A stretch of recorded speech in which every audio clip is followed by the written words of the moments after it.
And I love you too, Nepo. Welcome to stream. So, good people of the world of old.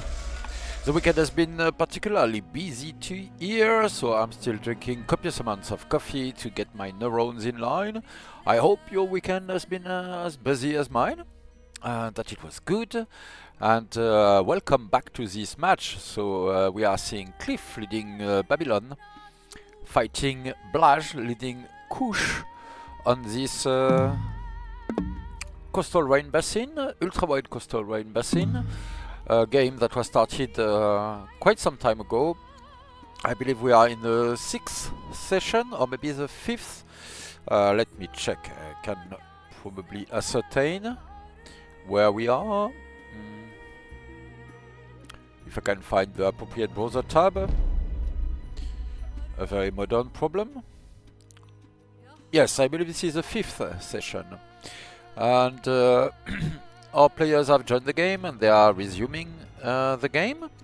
I believe Blaj is currently playing his turn, apparently hitting this axeman with a ballista, among other activities.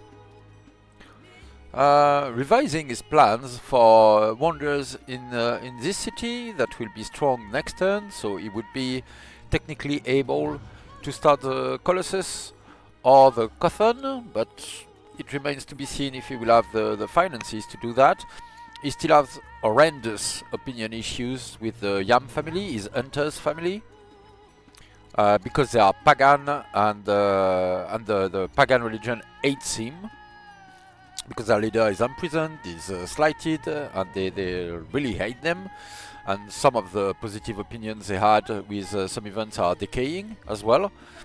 It doesn't really matter for the Heerjet, who loves him very much, but it is really an enormous problem with the Yam.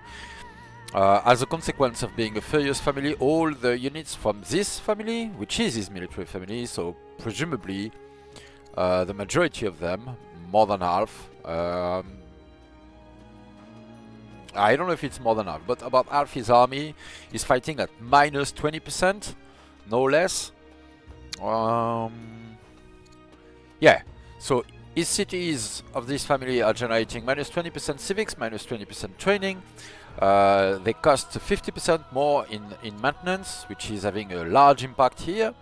They have a high chance of generating rebels. And all their units have a big penalty, and on top they cannot hurry production.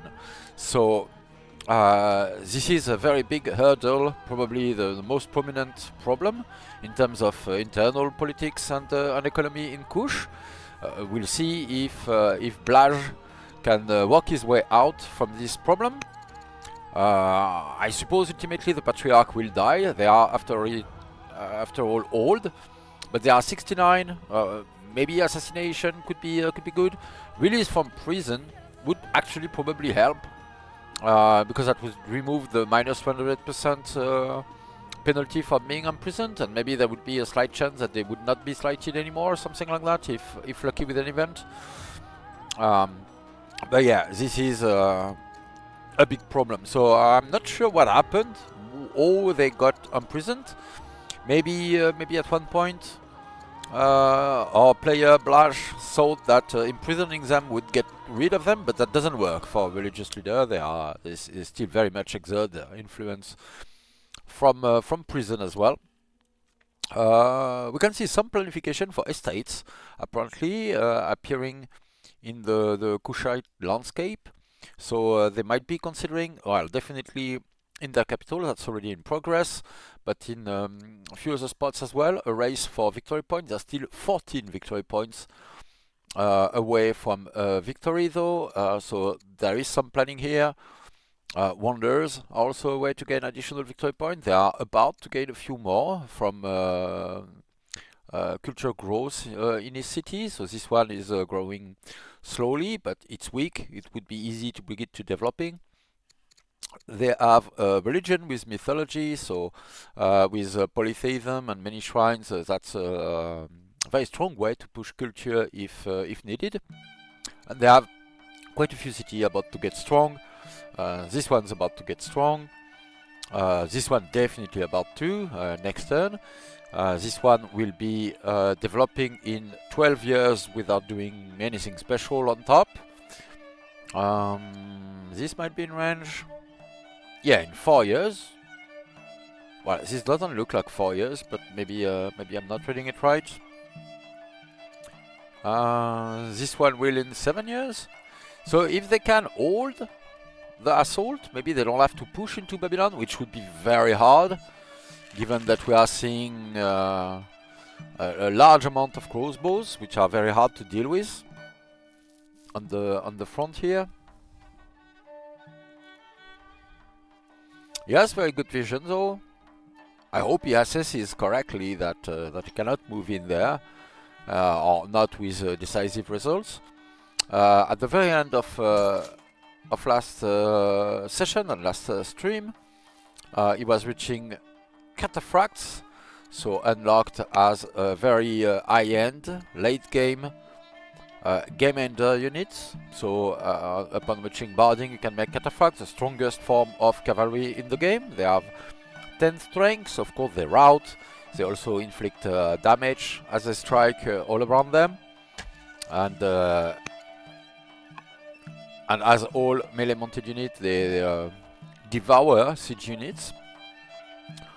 There's a good chance, if they are not of a furious family, of course, that they would just one-shot onagers and almost one-shot ballistas as well.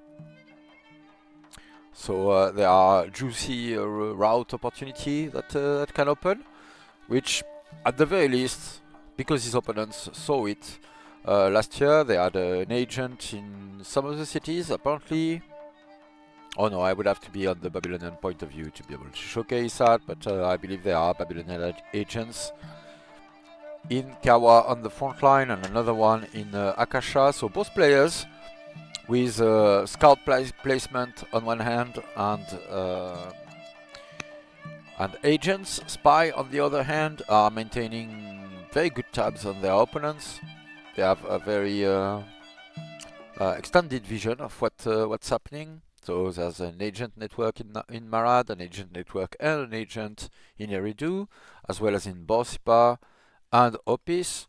And there's also a scout following, keeping an eye on the southern border here, and another pair of scouts checking the road between Borsipa and Dilbat, and another one checking on the north here.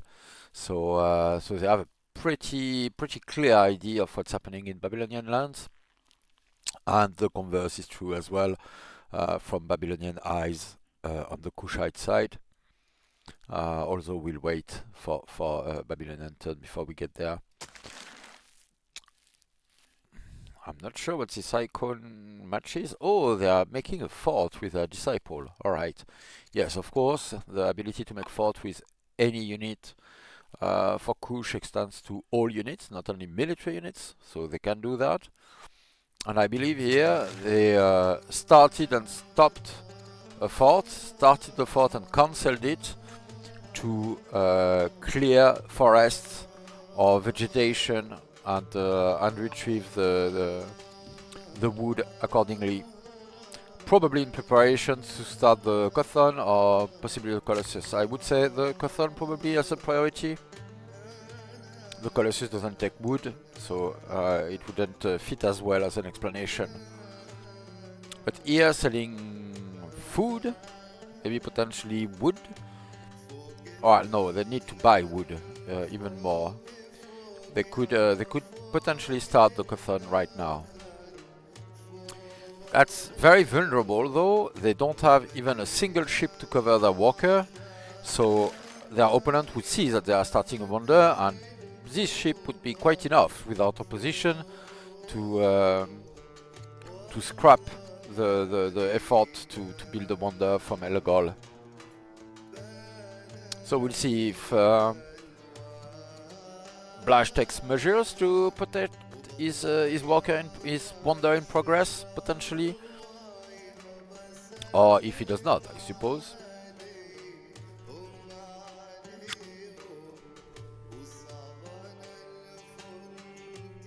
Oh, forgot to unpause. well, traditionally the first turn when starting or resuming is still in pause as players get reacquainted with the game. So not too surprising there. Or problematic, I expect, but of course our players might have different views on that.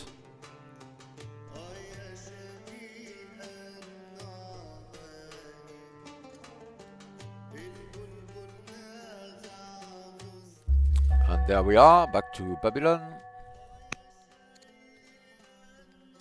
We have to pick between the free buy rim and the free training boost and the training boost.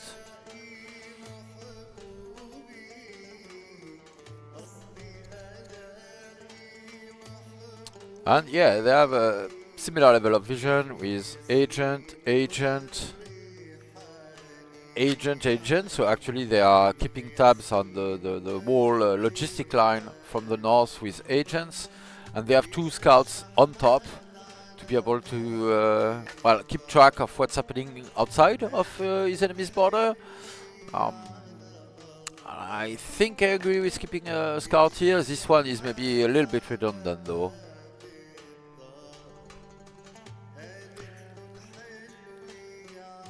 Although it's not clear what better tile there would be for it, so I assume it was more necessary before maybe those agent networks were created. Oh, and we are seeing some events. I believe Shaken Confidence appears after an earthquake. I'm not entirely sure.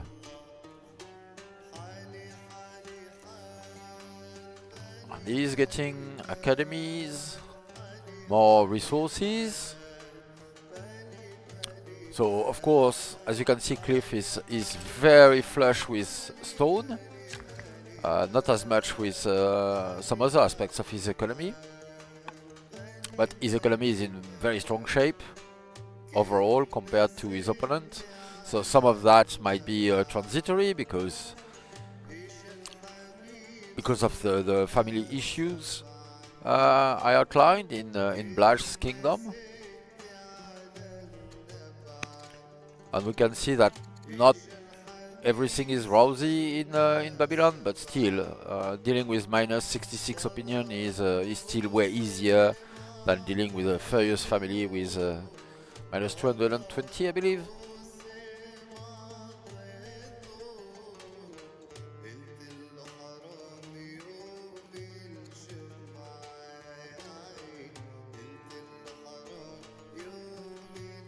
So sorry, I'm drinking coffee at the same time, so I might mute and unmute semi-randomly. Let us hope I do not forget to unmute, as I tend to do once a stream.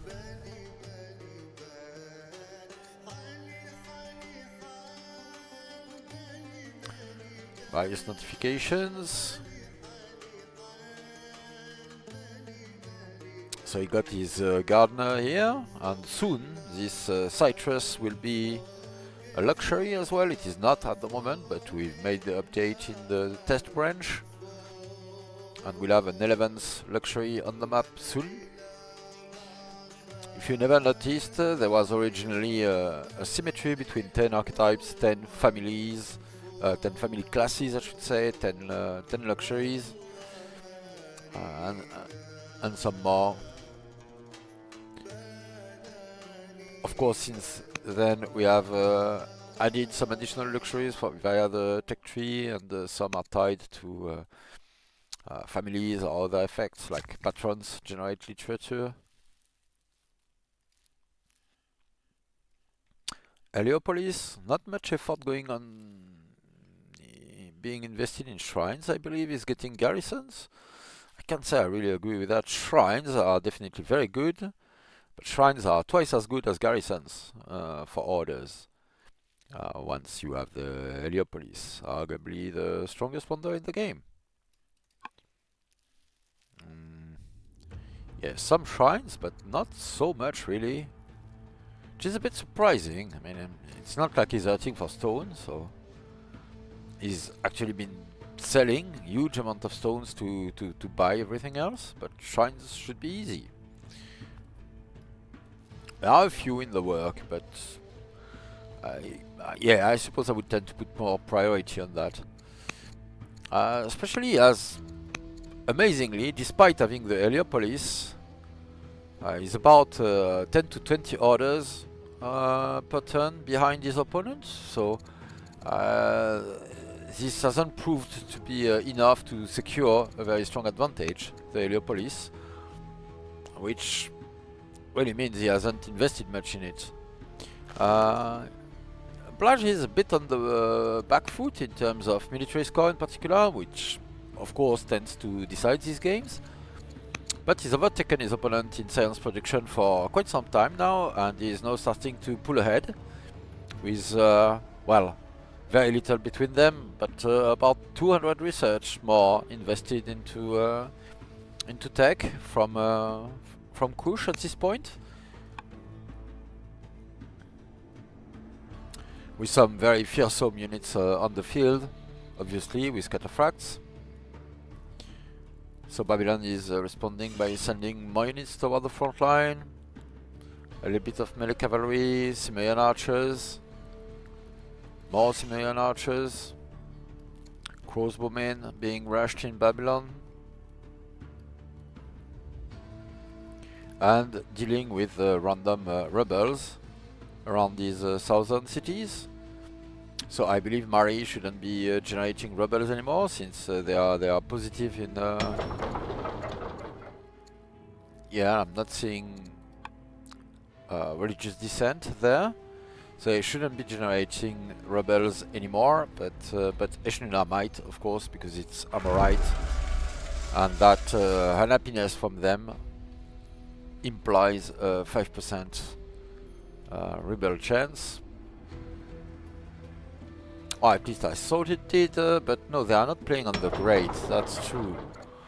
So so maybe they don't have rebel chances unless there are slums or religious dissent in their cities.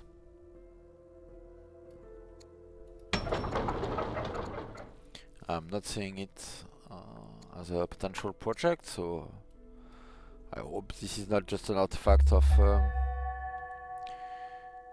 observing the game rather than participating in it, but might be. I'm not completely up to date with recent fixes and reported bugs, so there might be an issue there.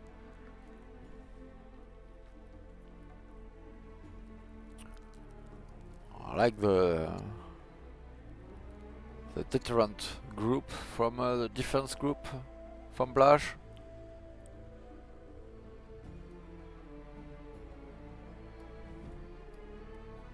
Spearman in production, in preparation for infantry square, I imagine. He hasn't started his wonder yet. Starting the timer though. On the second turn of this session.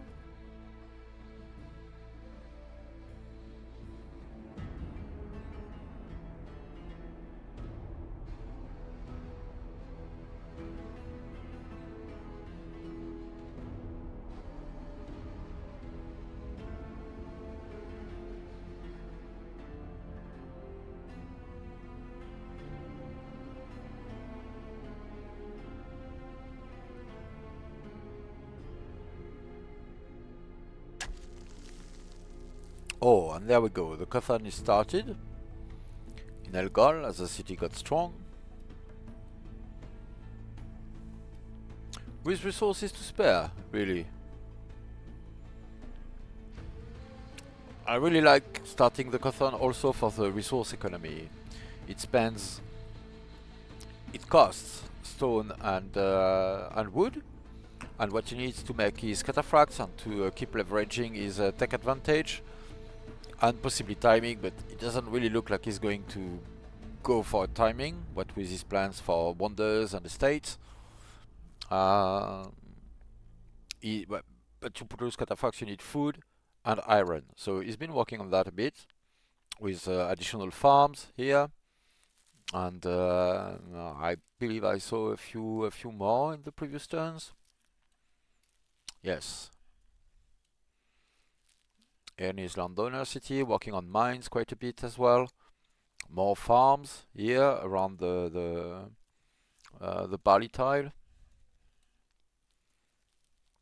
I think I've wanted a granary around there somewhere, but no matter. What he's doing is working. He's definitely having a healthy production of iron and food. And apparently he lost his leader, and that's even more rebel chances.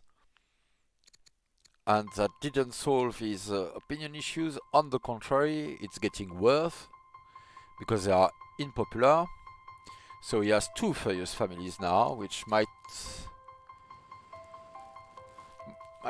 be a very big problem. So he's an unpopular, regent, corrupt orator. So corrupt is worsening the problems, of course. Some of this is getting to solve. He's still working on converting his unit. He's seeking political allies. So trying to remove that unpopular trait, which is of course very important in this context, but very costly in civics as well, and might fail. Still, 78% chance of success, as the chance of success is boosted by the charisma attribute. Well, clearly an orator is best placed, as they have 4 charisma by default. So very positive on that count. His estates might help him get a bit more happiness in his cities.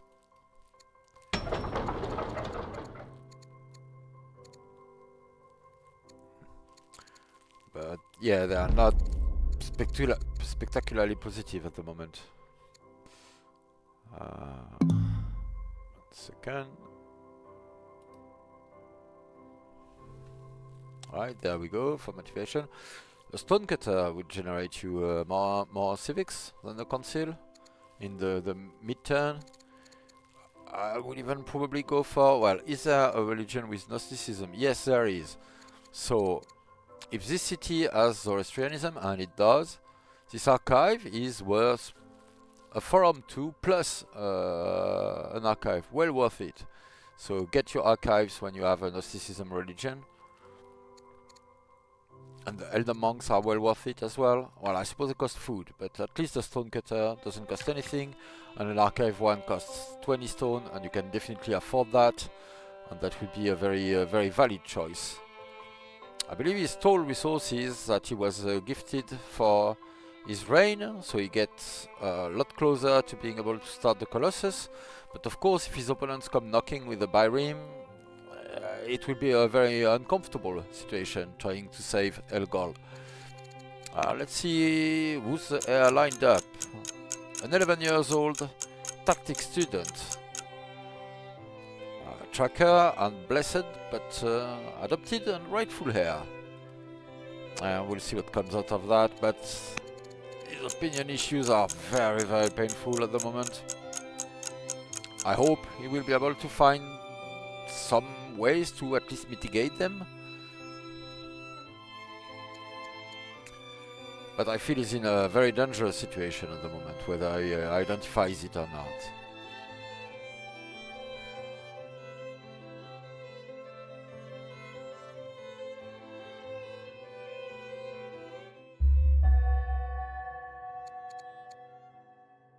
And he sent the turn to his opponent with plenty of orders left. So of course he can still activate. Well, I believe they are on tight turnstile. Is that right? Yes. So he should still be able to move his workers and perform other civilian things, adjustments, while it is the turn of his opponent.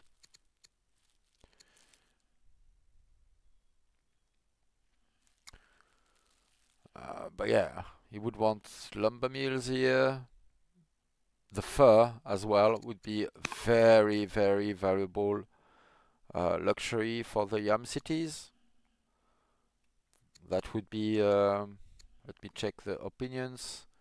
That would be plus 60 opinion for the malus being removed from the luxury no longer missing, and then 20 for getting a luxury resource as well. So that would be a 80 opinion swing. Of course, the situation is disastrous enough that it wouldn't be sufficient, but if you can combine that with some way to placate this or kill or get rid of this patriarch, or maybe convert the whole family to another religion, which he's working on, that could do the job. Now let's check what Cliff is doing. So we went from Zealot versus Zealot to Zealot versus Orator, and a Regent Orator at that. But Cliff is, well, keep streaming units toward the expected front line, which is, well, which he has to do, of course. So let us hope he doesn't keep forgetting about it.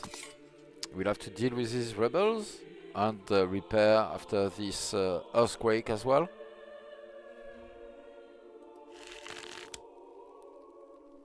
So he could kill both this one with the crossbow and this one with the horseman.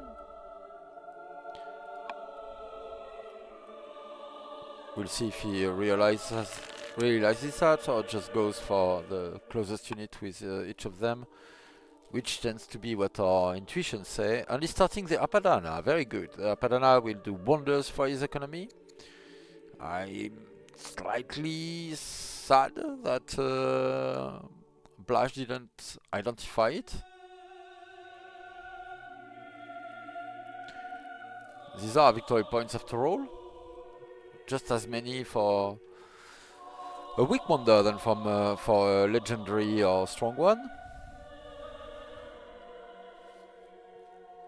Oh, Kush keeps using disciples to secretly chop. And he keeps buying tiles forward as well. To extend his vision, I assume?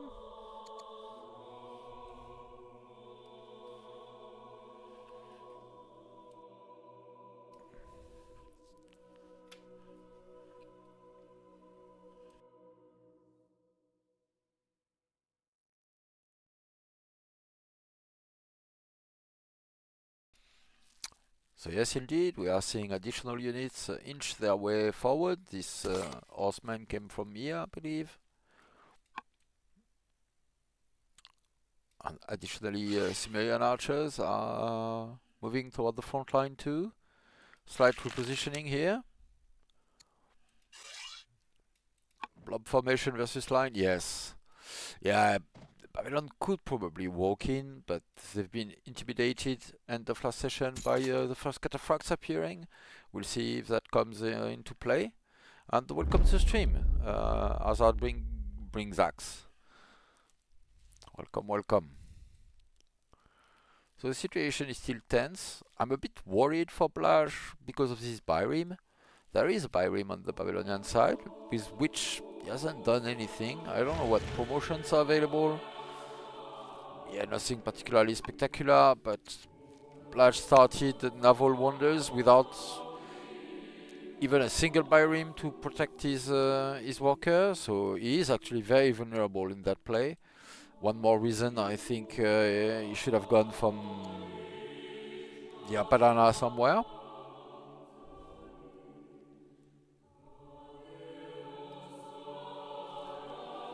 Especially with this maintenance problem here.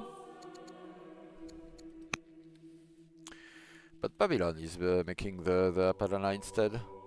Good day to you too. Good evening, morning or day, wherever and whenever you are. Treasury 3 still completing in Sipar. Was started last session.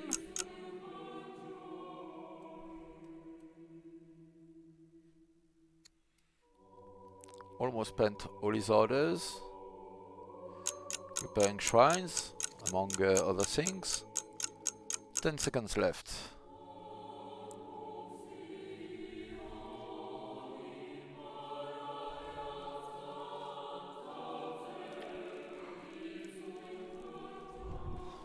And we are back to Kush.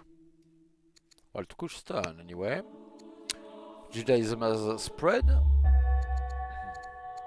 I don't know if it was a random spread or using a disciple. I assume it was random spread, but I don't know.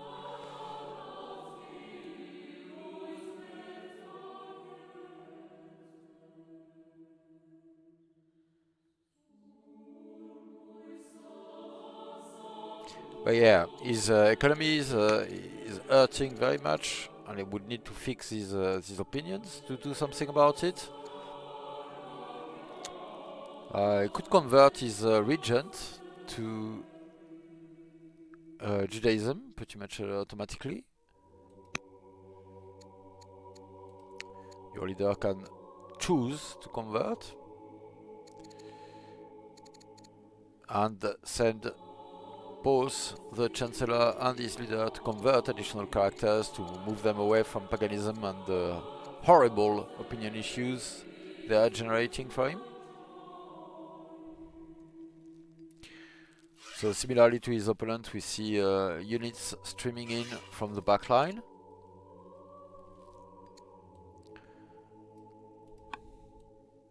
And we see how that materializes the opinion issues he's facing as well. Judge, builder, and tactician. So at least there's no archetype opposition between his leader and his oligarchs.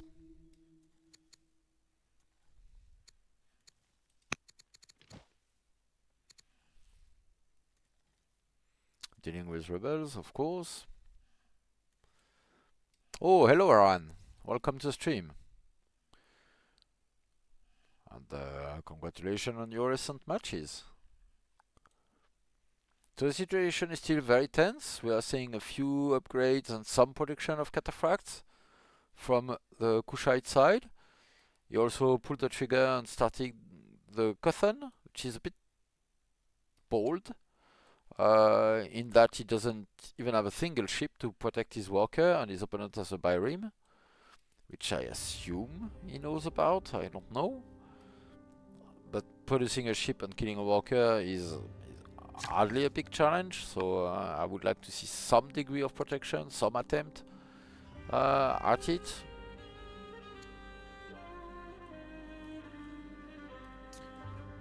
And he could have grabbed the Apadana, which in fact went the opposite way. Babylonia has started it, so we have two wonders in production at the moment, the Apadana in Babylon and the Kothan in El Gol, so in Babylonia and Kush respectively. Is starting estates. Well, he completed one in his capital, and he had a few planned out. So one is started in Kraser Ibrim. Another one is started in Kulubnarti.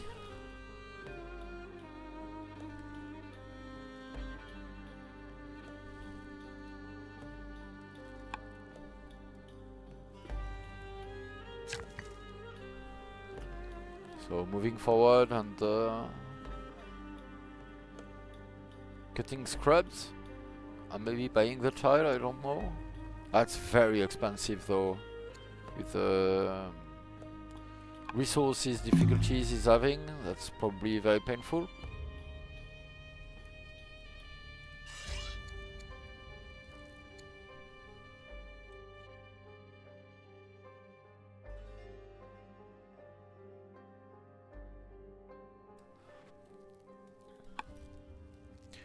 So yeah, standoffish for now. Assigning a general to one of his cataphracts here.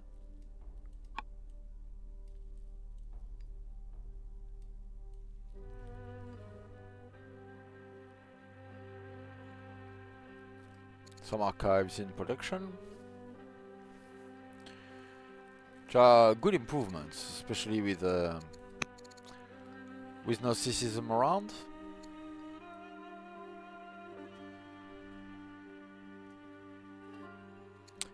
Military production isn't too fast, but he's putting more effort into it. There's two cities working on onagers, one on a spearman, one on a ballista. He just completed at least a pair of spearmen, I'm pretty sure. We have Blaj archers production in the backline. So although the science production took a dip after the death of his previous leader, we can see his military score catching up significantly to Babylon.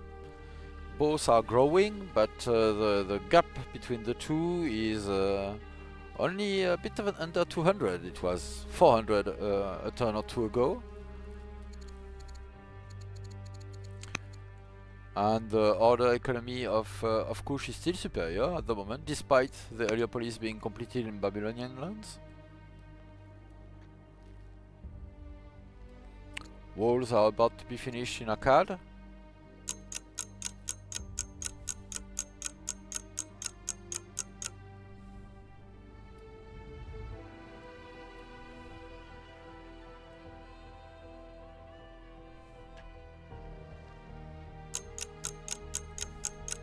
Apprentice monk, alright, so he's still working on his echo a bit. Also, given the price of food and that he's barely generating in excess of 200 per turn, and as a reminder, cavalry units in particular are very costly in terms of food. Each cataphract costs 100 iron and 100 food, so he will need it for that. Alright. We see a random spread of Judaism in Eridu.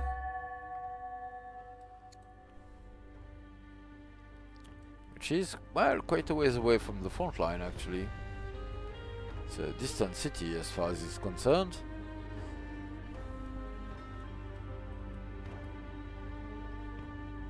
Some shrines are in production, excellent. Not as many as I'd like to see, and not as early as I'd like to see, but still, he's leaning into his Heliopolis. Good, good.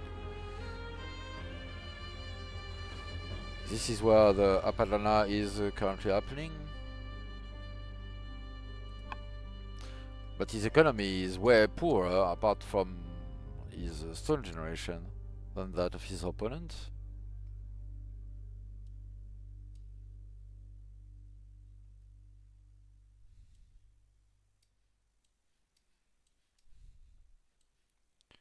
And yeah, I think this Byrim has stayed where it was for a long time.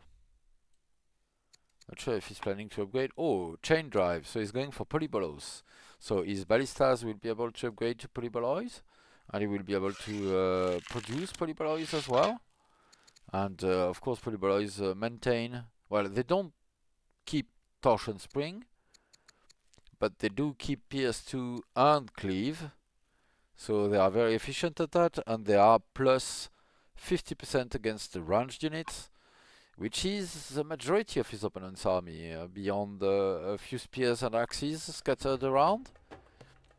And the cataphracts, obviously, but everything else is ranged. There's a lot of ballista, a lot of onagers, quite a few slingers, and otherwise Medjay and Beja archers, which are the unique units of the Kushite nation.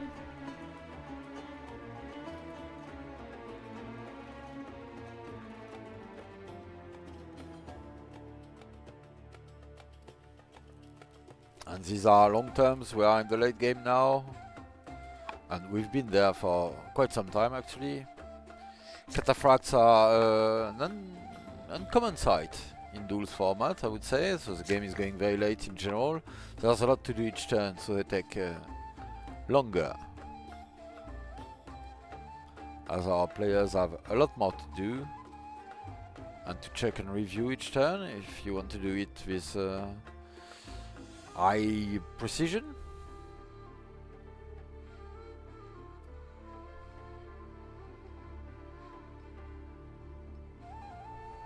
Producing, well, some marsh farms, which get you a bit of wood.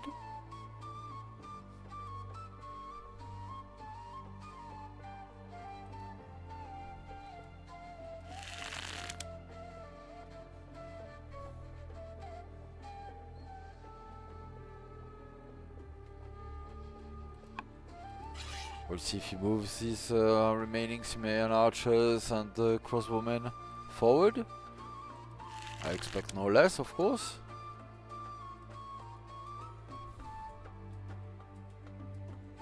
Making workers, interesting. How do we do our player stance on that front? 20 to 36. Alright, so Kush and Blaj are almost doubling Cliff and Babylon on worker production. If we check technology discovered, Blaj is still lagging behind by 3 techs, but we don't know if they are bonus cards, if they are, well, probably lower tier tech, because in terms of total research invested, we can see that Kush is now ahead. Not by very much, but still ahead.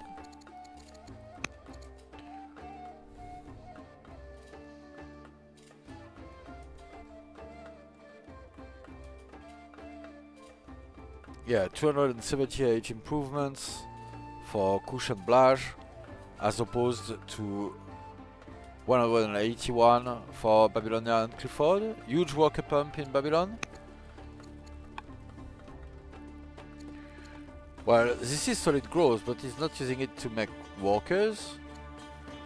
And this is a bit of growth with plus 20% growth from Babylon itself. I believe they didn't get the Hanging Garden though. Yeah, I remember correctly. The Hanging Garden was built by Kush, so they equalize a little bit on that with their own plus 20% growth everywhere. Huge worker pump in Babylon. It just changed his builder queues. Oh, right, okay.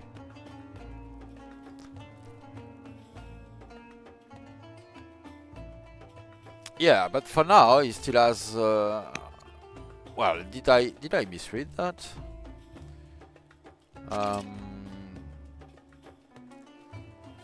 There's still 278 improvements completed for Blaj and Kush, against 181 from Cliff and Babylon.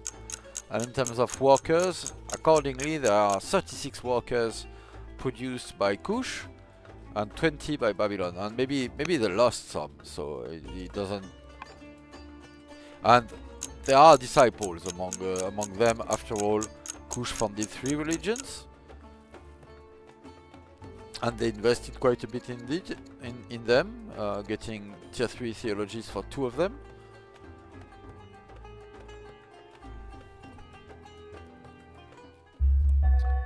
But still, at first glance, it would seem like Kush invested more in their own economic development and their workers. They still have horrendous opinion issues, with the family just upset here, the artisans, the Yachet. But the Yam are a continuing problem with their pagan religion, the hate from the oligarch, the patriarch, and somewhat meh relations with the tracker tactician, which is the oligarch Ameniridis of Nakwa from Yam and Kush.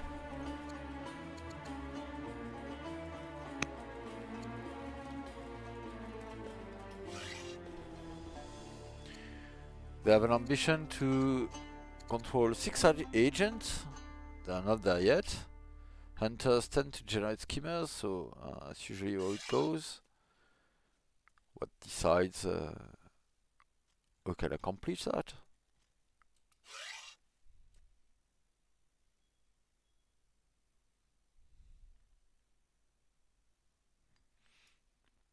Yeah, and this guy is invisible for 10 years. They just made a network in Mirror. I have to assume. So they will be invisible but impossible to move for 5 years.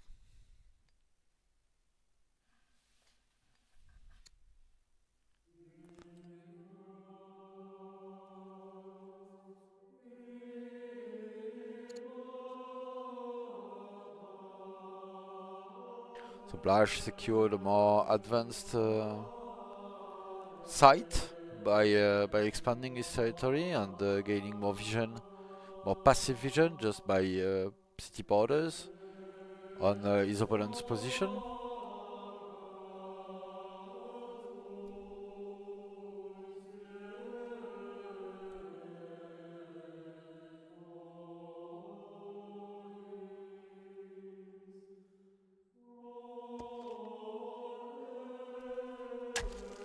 getting his cataphracts closer to the front and building forts with them. Just as his ballistas are also positioned on forts at the moment. Oh hi Mojo, welcome to the stream.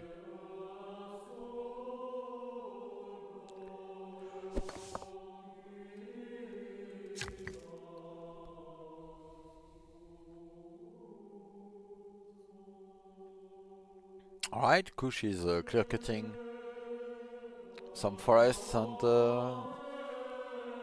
shrubs, denying cover to his opponents, but of course his opponent is also having well, I would say a large proportion of ranged units. Some onagers, well, I say some. There are at least 5 on this front line. 1, 2, 3, 4, 5, yes. But also a lot of crossbowmen and quite a few ballistas, which will become polyboloys in a few turns.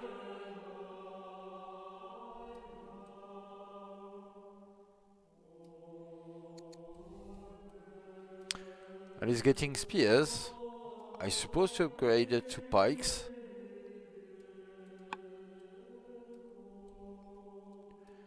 He will want to be ready to counter any opponent mounted units he faces, but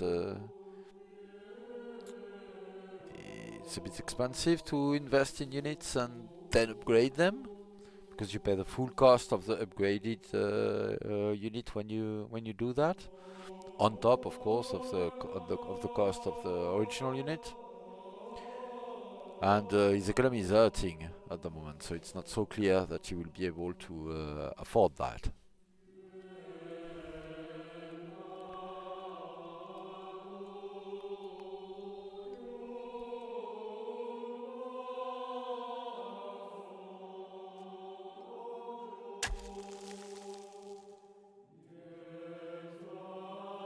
And he's making a lot of forts.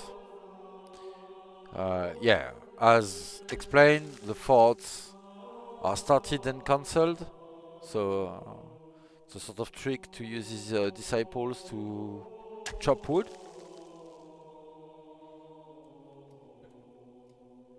And yeah, indeed, he's starting the Colossus.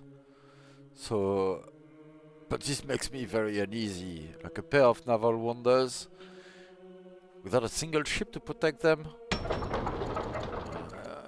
Yeah, I would really like to see at least a Byreme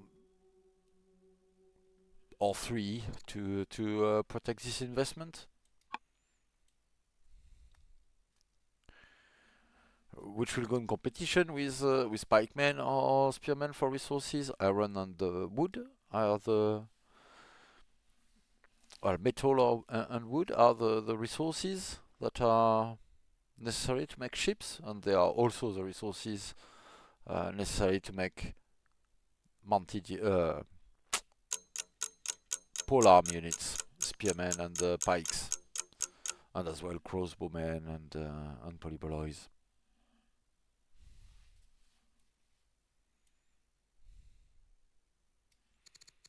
Right, we are about to get to Babylon's turn.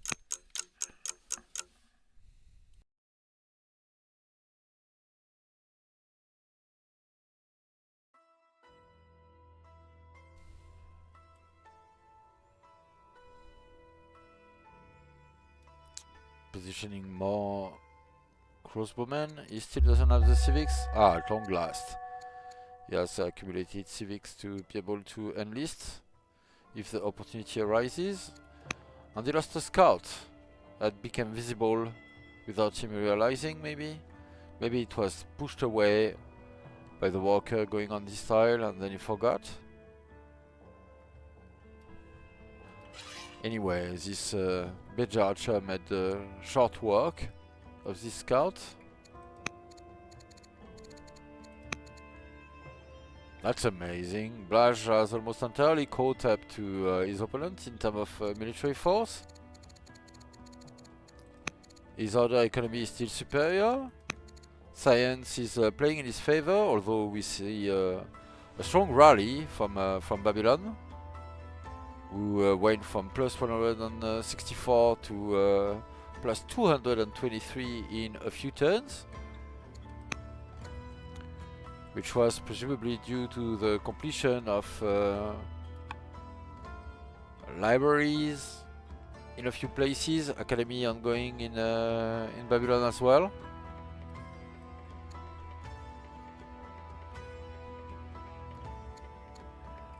Or maybe he gained wisdom, that's quite possible as well.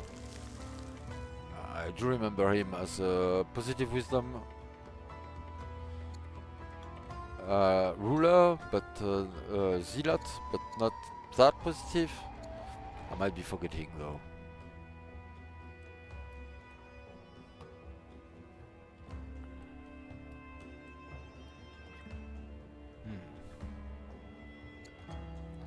Yeah, pair of spears in the south is getting additional walkers. 1, 2, 3, 4. So that's what you were talking about. 5, 6, 7, 8. Yeah, 8 walkers in the work. So yeah, definitely he's making a push in that direction for sure. So sorry, as at Bingax, I was focusing on the capital, but I didn't see what you were mentioning at the time. Just caught up to the fact. And I will plead that, well, it's easy to get mixed up between Babylon the city and Babylon the nation. So you meant the nation, but I checked the city.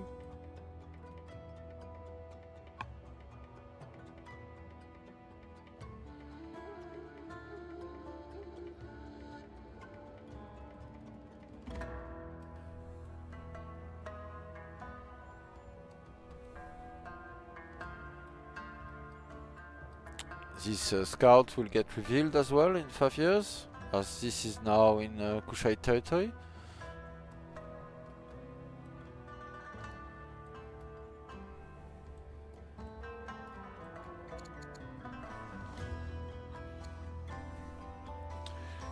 Surely he must see that his opponent is similar to him in strength now, even if they were not so long ago weaker than him.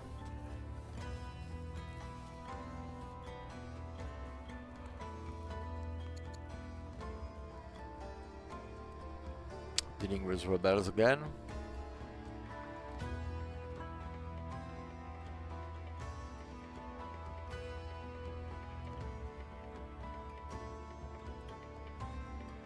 Okay, more shrines are in production. Shrine of Marduk, Shrine of Marduk, Shrine of Marduk. He's getting a lot of workers, so I assume there will be more. Shrine of Ishtar.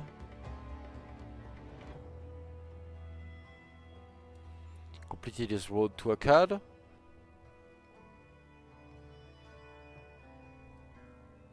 Yeah, we'll see. Maybe he's going for a lot of shrines soon, and that would be good to see. It's untoward that he's completed the Heliopolis, but he's lagging in order behind his opponent. Of course, Kush starts with another shrine, and once they adopt polytheism, they can get many more of them. But still, a half order shrine, even if that's innate, is not going to be as good as an Heliopolis shrine, which is at least one whole order. A bit more with being Kush on top, of course, that would be 1.5.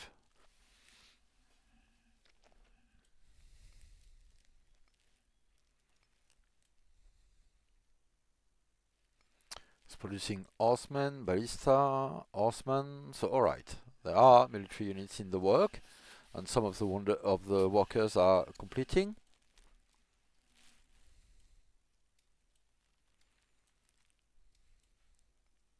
Yeah, ballista, horseman. Alright, so he's producing his ballistas for, I don't know if it's for upgrade to chain drives, but Polybolos are, well, very strong units, but they're not quite ballista upgrade. Ballistas are made to deal with infantry, Polybolos are made to deal with ranged units specifically, so it's quite a change of role once they get upgraded. So it might well be worth keeping ballistas around even once you reach Polybolos.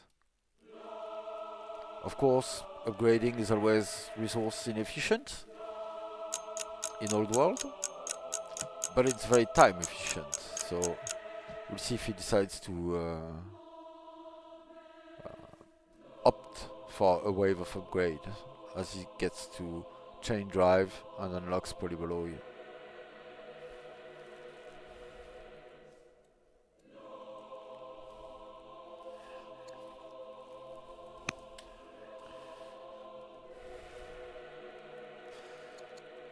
And with that, 1 second, I'll mute myself a moment. I need more coffee, I'm afraid.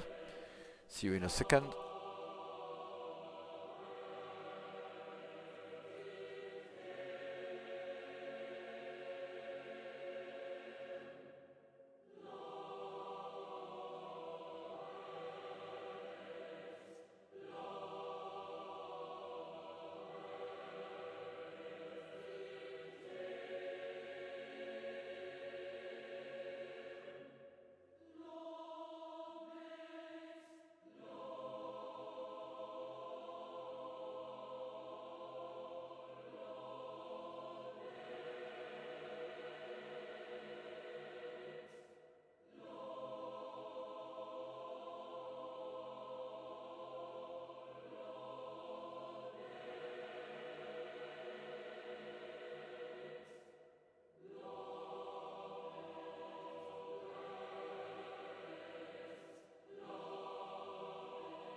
Aran, yes, I guess Babylonia will have to attack. Well, there's a VP lead on the Kushite side, and it's probably going to be maintained at least a bit because there are a few more cities that are on the verge of gaining a culture level on a victory point. This one, well, 1, 2. I think I saw a third one. Yeah, Napata will get legendary at one point. There's 2 wonders in progress, but not much of an attack would be needed to just deny those 2 wonders and grab them from the other side. There's potential to gain some victory points as well. 2 weak cities here. Developing one that is, well, not too far from getting strong. That will take 4 years. Another city to get strong here. But especially on the Kushite side, Blaj has opted to open up his options. He started an estate in Klubnarty, another estate in Kondruka. There's one completed in his capital, so he could go for an opulence point at any moment. Another one in Quasar Ibrim, so there's room for, well, that would be 4 opulence points. That would be another 4 for 8 points total. And then, let's say 1, 2, 3 culture points, so that would be 11. We are still a little bit short of victory there. So there's still more work to gain to earn a VP win. But that's a possibility, yeah. So it's putting pressure. But yes, Babylon is very strong with all these crossbows. But Polybolois, on which he is working, would be devastating as well, because Kush unit composition, army composition is mostly branched units. So he's probably waiting for that, especially after having seen cataphracts. So he's actually well equipped to deal with cataphracts. Scattering of spears to break routes and then crossbows would deal with them quite efficiently, but maybe he's not identifying that, and just the psychological factor of seeing the 10 strength unit on the board is putting him on the back foot. So he seems to hesitate to attack, I would say, from his comments at the end of last stream when he was exclaiming about cataphracts and seeing them on the board. But after an offensive that proved inconclusive at the end of the 3rd session, I have to assume, and the beginning of the 4th one, which was the one preceding this one from Thursday, when the attack didn't succeed, at one point he moved back. I think he still has an advantage, but at the moment we have 1, 2, 3, 4, 5, 6 cities producing military units on the Kushite side, whereas we have, well, 1, 2, 3, 4, oh, it's getting better, 5, so he's resuming military unit production. He apparently has identified that there is a potential to deny these wonders from his opponent on the sea. He has 3 cities that are able to make ships, whereas Kush only has 1, I believe. Yes, since neither Soleb nor Kerma reached the coastline, Karnak didn't either. So he could actually overpower that quite easily, but he probably doesn't realize it. He doesn't have good scouting on the southern side. His scouts, well, he lost some to inattention, might lose another one here as well, since this one is now in Kushite territory. He has quite a few agents, and he has a scout around the capital, but he has never tried to clear the coastline and see that, so probably doesn't quite identify it. And he's been slipping on some of his advantages, Cliff. I would say he's still ahead in this game, but the order protection being like 10 orders, 20 orders behind, depending on the turns, and what happens with successions and all that. 10 turns behind your opponent when you have the Leopolis is not really excusable. Science is catching up very strongly, though. He's trying to leverage, well, I believe scholarship. I've not been following exactly everything he was doing with that in his empire, but he's still certainly working on an academy in Babylon, and will be able to start a university next turn. Bass completed. He gained some wisdom on some of his characters. Oh, that's a lot of luxuries to send and still be negative. So interesting that it doesn't seem to be doing much to affect the opinion from his religion. But that could certainly be done to improve things a bit. Convert his Manichaean characters if he wants to rely on paganism, where he has a very strong opinion, and after all, it's his state religion at the moment, so especially as a zealot, where it enables you to rush production with your state religion. There's probably a bit of an effort that should be made to convert these people. The oligarch in particular. So this guy doesn't have quite enough opinion, but an influence mission could get them there. At least you can only ask the patriarch or matriarch to convert people to your religion if to their religion, sorry, if they are pleased, but that's perfectly in reach. That's already plus 80, and an influence mission would get him to plus 120. So that's definitely doable. And of course, his king could convert characters to their religion, so long as they have the metaphysics tech, which they don't. Alright, so they would need that to be able to accelerate it. But chain drive in 3 years might decide them, which is a bit strange, because originally he got cold feet in his attack because seeing cataphracts, and that's not what polyboloids help you fight, right? They would help you fight everything else. Everything that's standing on your tiles, and especially slingers, and ballistas, and mage archer, onagers.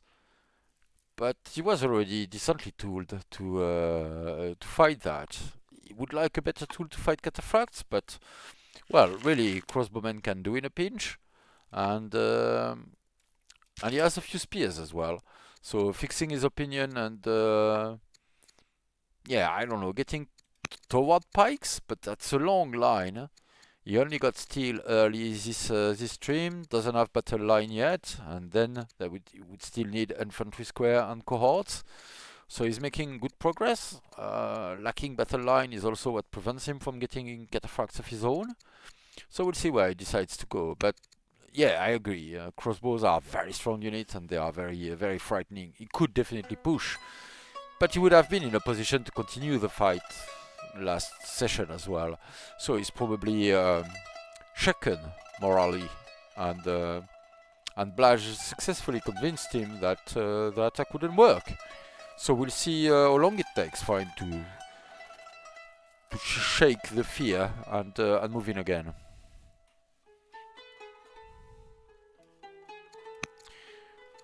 So let's check the military score. Yeah, Kush got back very strongly, and we'll see. Babylon has gone on a worker spree for a moment, and so they are now getting to fix their economy and catch up a little bit. It's been striking how much more Kush was producing despite a large deficit and big opinion issues with their families. These numbers don't look the same on the Kushite side. Well, stone is very strong, but let's check. So stone, Babylon is way ahead. Wood, they are neck and neck. But iron, Kush is a lot more diligent on that. Food as well.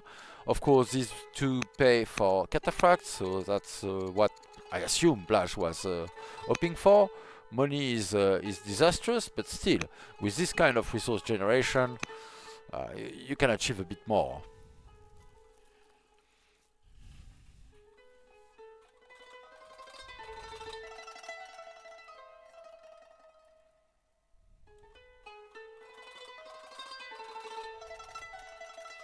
And yeah, it seems... sorry.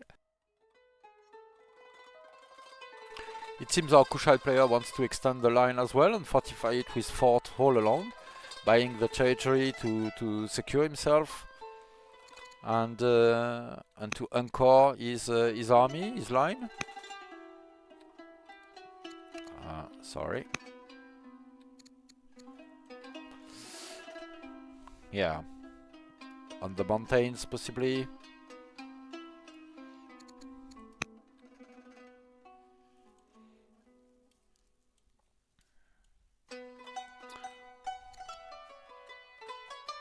Yeah, our players, well, it's done 113 and our players are on a slow timer. There's a lot to manage, of course, so the turns are moving a bit slowly. But they require careful consideration and they have a lot of orders to spend, so it is somewhat understandable. I would have liked some of our players, either because they are Heliopolis or because they already have an awesome order economy, to pick on doctrine and use orthodoxy to rush. We do not see it on the Babylonian side and we do not see it on the Kushite side either.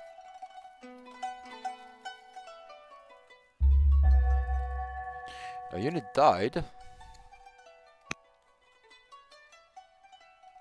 Oh, this Similian archer managed to kill a scout that was a walker that was a bit too advanced. The guy who was grabbing the scrubs on these hills. And well, maybe they contributed to their own demise by removing the vegetation that was providing cover. Oh, doctrine. So Kush is going for doctrine. I hope we will see orthodoxy or hesitation.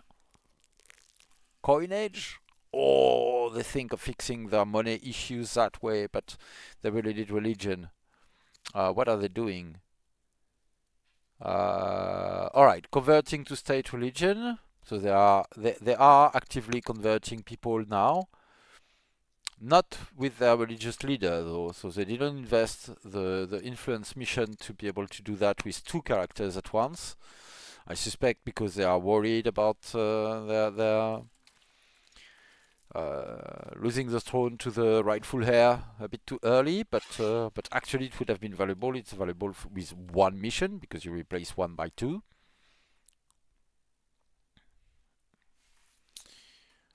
So if you have 2 more years, that's enough.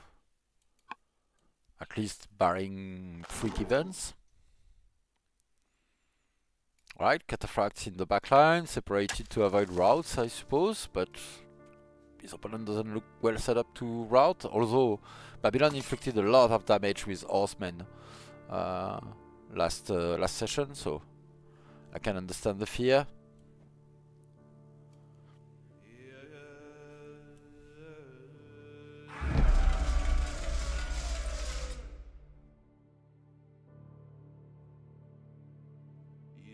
I assume showing pikemen close to the front line for additional deterrence.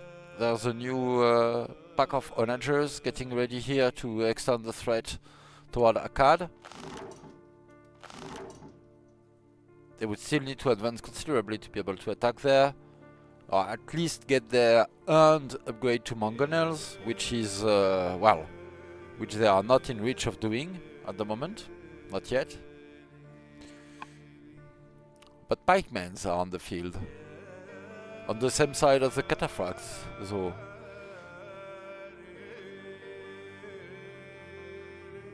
Oh, apparently there are lagging issues. I assume our players are using overlays. Overlays are very consuming in resources. There's a lot of computation, essentially, for everything that can be adjacency, so the map has to check 6 tiles, well 7 tiles to display the values on each tile. So I know many people love to use overlay, but if you are having performance issues, try to see if you really need overlays. They are very consuming.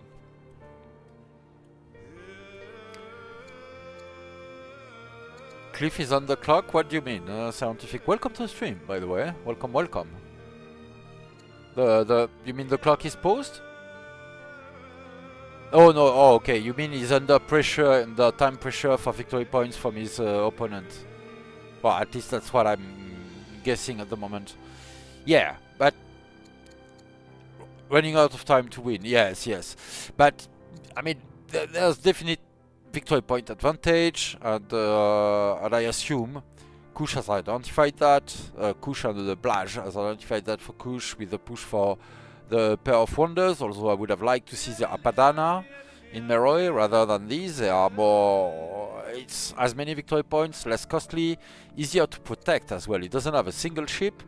This city, which is the only one on the coastline that could produce ships, is making conceal, so he hasn't identified the vulnerability. His opponent has a ship, and 3 cities that can produce ships. So, thankfully for him, it seems Cliff hasn't identified that there is a vulnerability with these wonders, even if he knows where they are, and should be able to identify the risk there and potentially go for a play, but apparently he's not seeing it at the moment.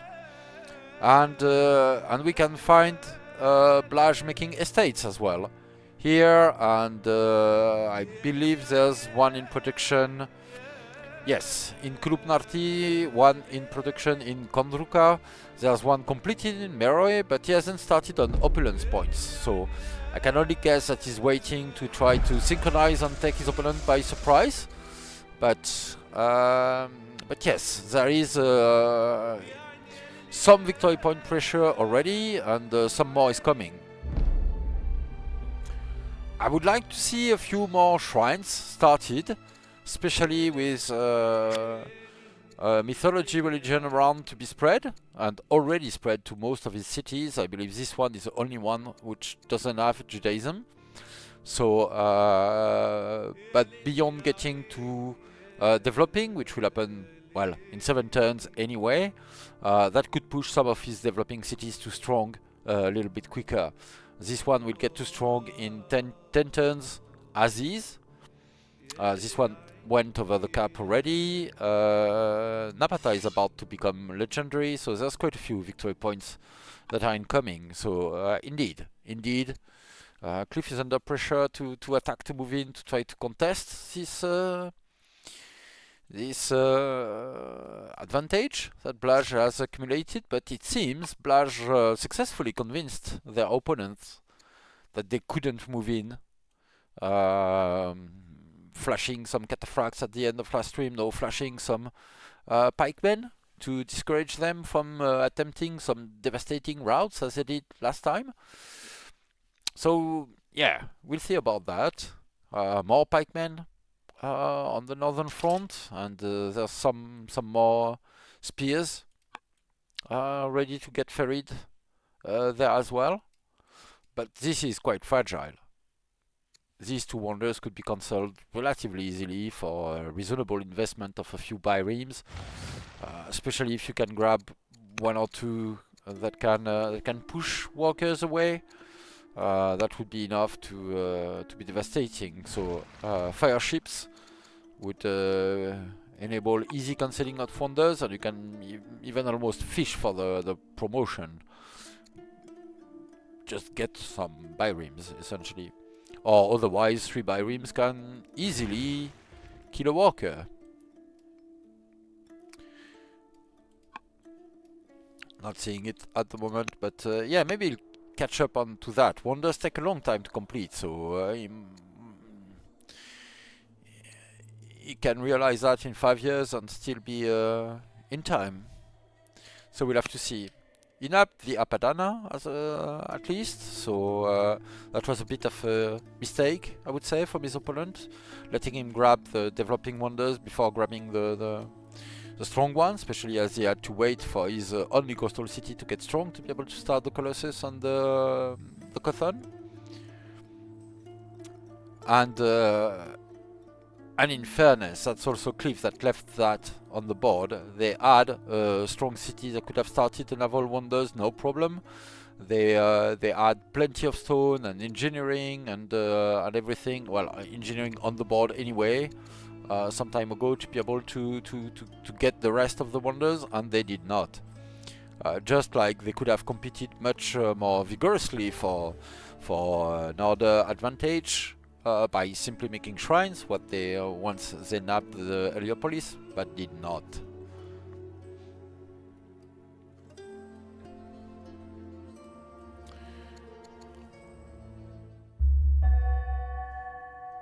Alright, the turn is back on the Babylonian side. I hope this scout dies. We'll see if that happens, but yes, very tense. I think, well, it's not so clear with the pikemans, because pikemans on a fort, even with crossbows on the other hand, crossbows are definitely fearsome, but once they are fully fortified and on a fort, they are hard to dislodge. But of course crossbows could still hit these axemen and then inflict carnage on the Kushite army, and I think I'm picking a Amorite crossbow as well, which doesn't have the full punch. The Amorites being angry at the moment. Well, it doesn't change that much depending on promotions. But yeah, with the combination of splash damage from the Cimmerian and moving in with crossbows, it could be very decisive, I believe. So he's picking up on the shrines and starting more, but I would like more effort on that. Considering our players are wondering what to do every turn because they have such order economies, I would like to see that compounded with more shrines and a play for doctrine and orthodoxy as well. It's still on the board at the moment, but I would say to move in more than Polyboloi. Babylon would have wanted well, more orders. That's definitely with the big armies we are seeing, the order production advantage is very important.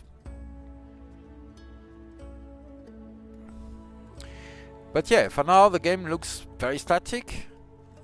Blaj is buying tiles and making forts and fortifying his units and making them stronger, and Cliff is well, for some reason feeling that he has to catch up.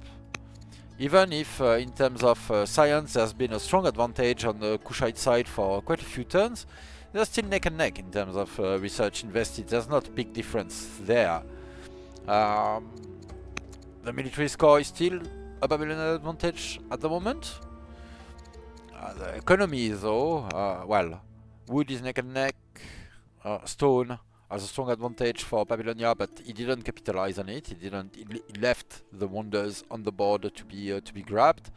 Didn't invest in shrines either. Oh, hi Soren, welcome to the stream. And in terms of iron and food, which are paying for most of the units we are seeing in production at the moment, from crossbows to well, crossbows are iron and wood, of course, but cataphracts, pikes, swords, if we see them on the board.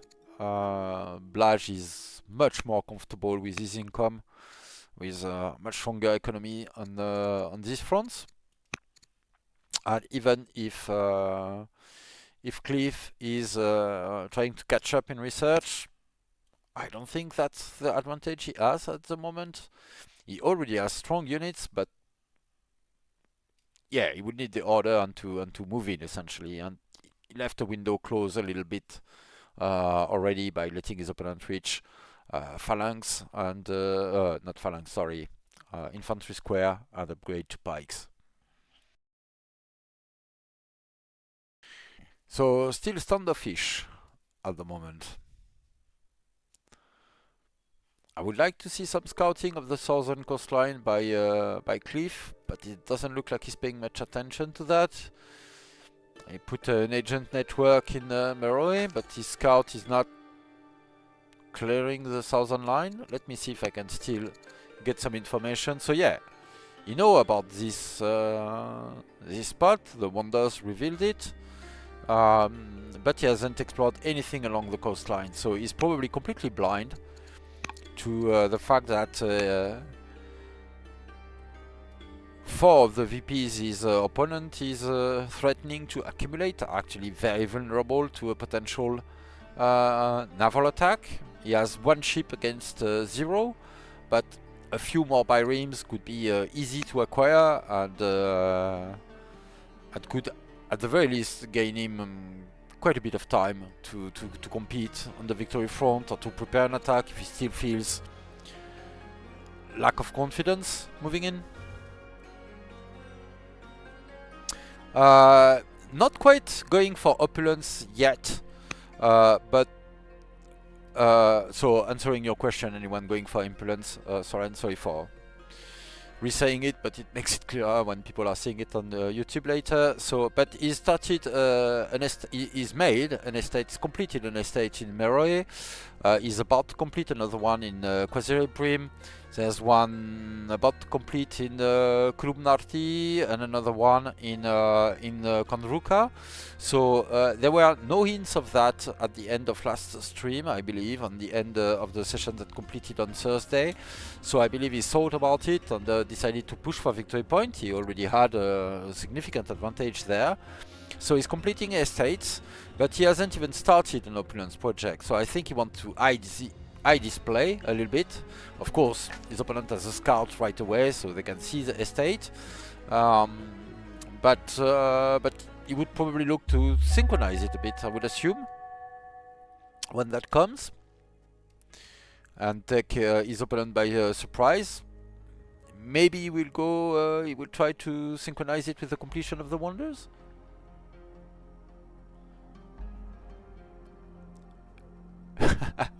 Welcome, System Shock, to the stream. You thought the question was just a humble brag about weekend plans? Well, weekend plans are behind us right now. And I can tell you that I definitely went for opulence myself, and I had an excellent weekend, and I wish everyone did as well.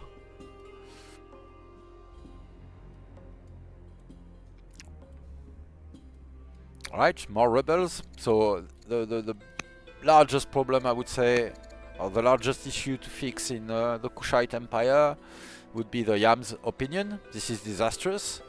So he's working on converting. Oh no, he's bribing them at the moment. He should really try to convert them to Judaism. Both the Irjet and the Yam. His queen is working to convert people to state religion, but this is slow. You want both your characters to do that. You would need to influence the leader of the religion, which is also the Chancellor, and the opportunity is sleeping, I believe, as their regent well, will presumably not keep the throne once the rightful heir gets to adult age, which will be in 2 years.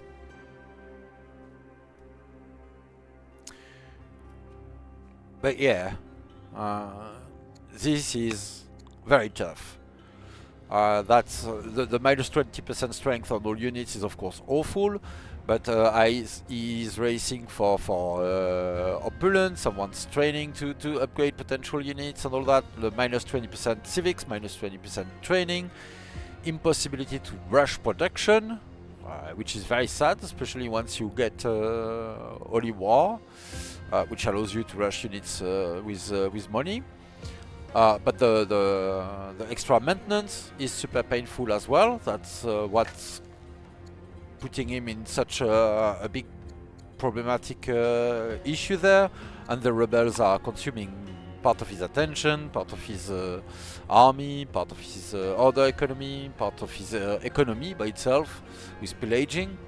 And that's a big issue.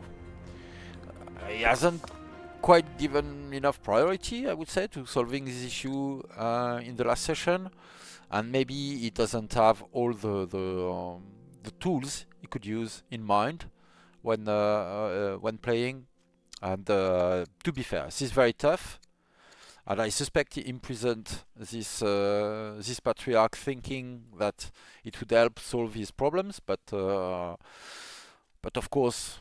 They are now completely undying, which is just unfortunate, but bad luck. Bad luck strikes when you don't want it, so they are 75 and in perfect health, and imprisoning them only makes them even more furious with a minus 100, and doesn't remove them from their leadership of the religion. That works with oligarchs, who cannot stay head of their families once they are imprisoned, but religious leaders operate perfectly fine as martyrs, and imprisoning them doesn't solve anything. He could have tried to assassinate them, although this is not always tempting because the chances of success are not that high typically, so you can make things worse, definitely. But well, he didn't, so I guess getting burned by imprisoning them, or maybe that was an event, I don't know. They were already imprisoned at the beginning of last session.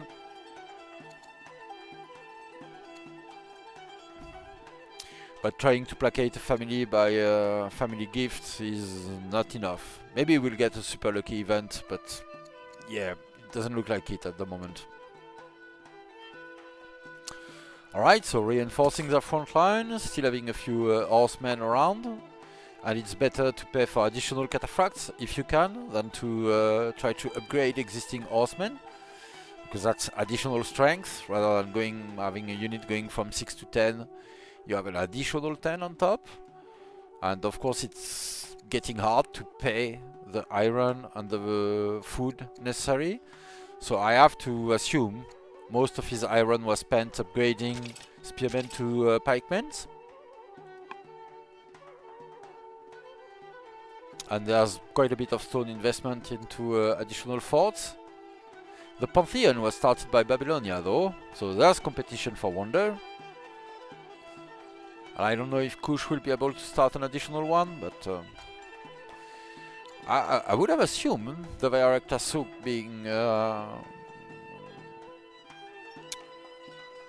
being estimated better, because the resources also help if you want to push with estates and opulences later, but well, there's no builder on the board, so anyway, wonders are long shot that will take a long time to complete, and can potentially be interrupted by daring commandos, so that will be hard to do if it's about attacking Babylon. Babylon itself, I mean, the capital of the Babylonian Empire, where the Apadana and the Pantheon are in production.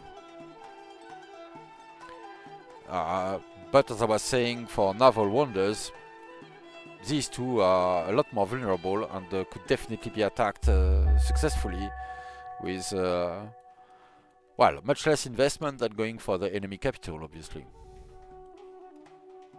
Much lower investment, sorry, English.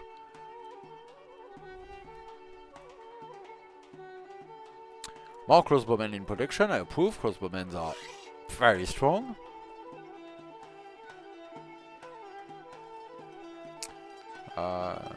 Cimmerians streaming toward the front.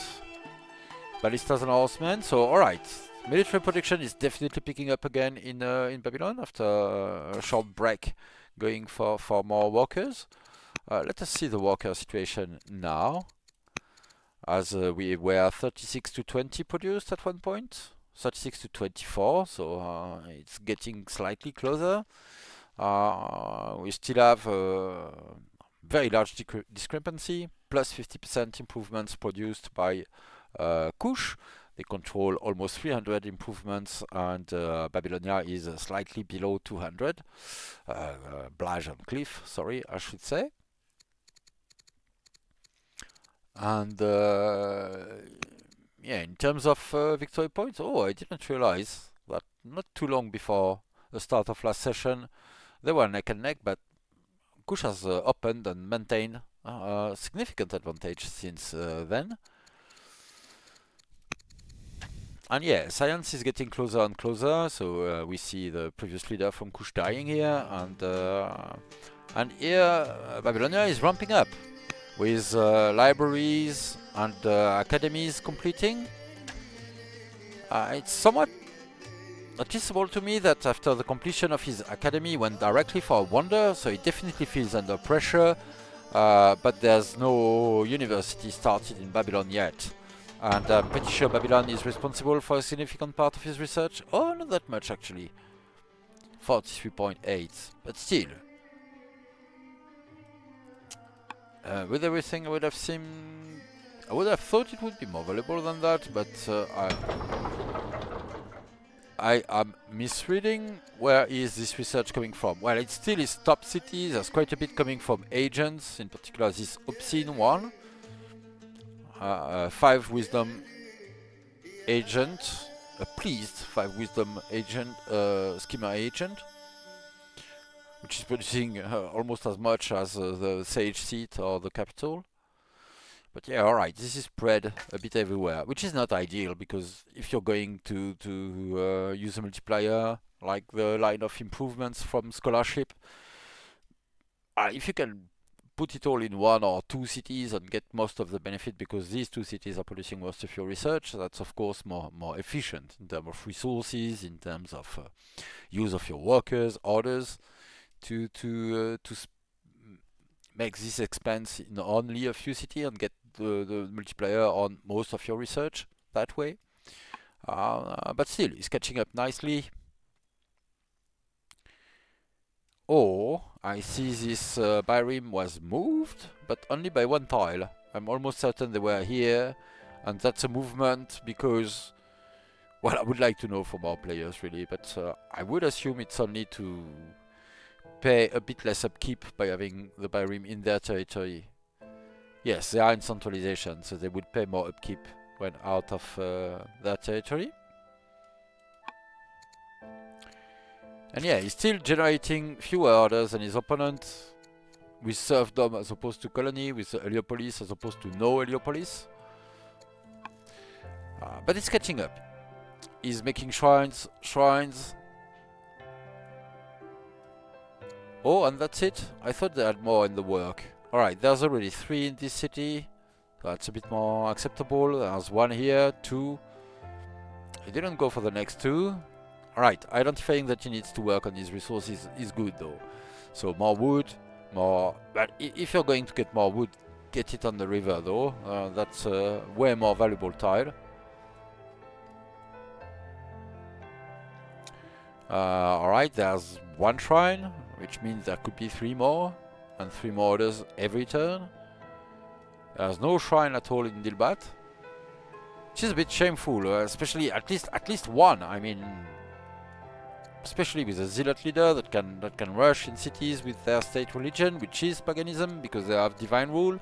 That would also be extra orders from divine rule.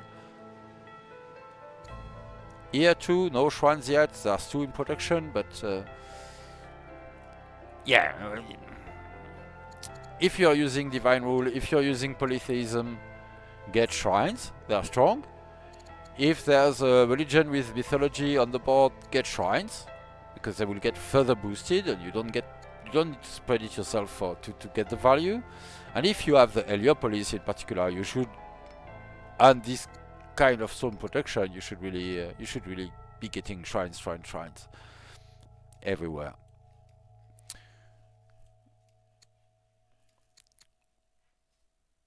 $206 legitimacy. Let me check where Kush stands.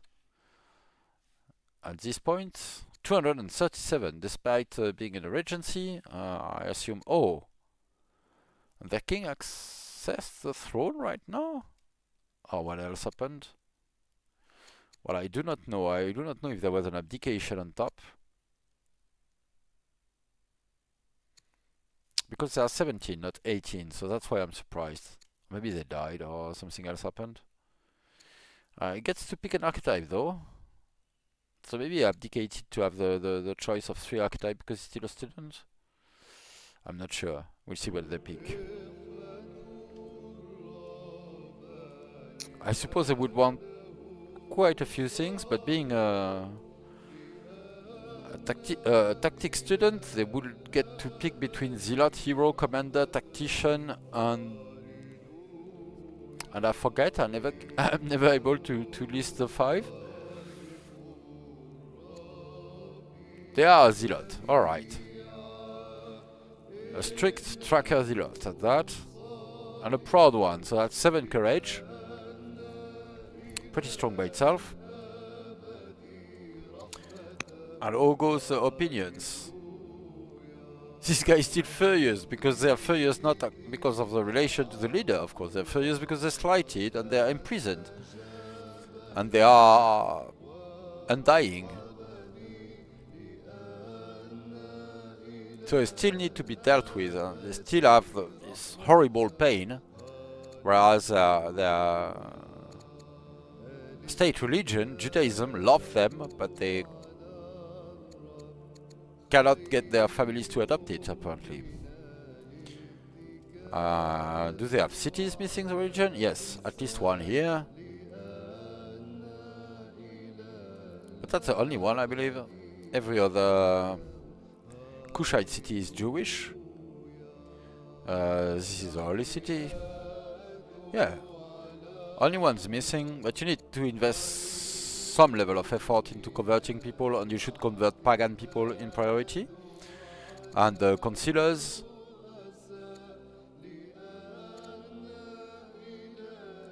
As well have more value. So for the Urjet, for instance, you would convert this oligarch, who's relatively young as well, and then this ambassador to gain more chance.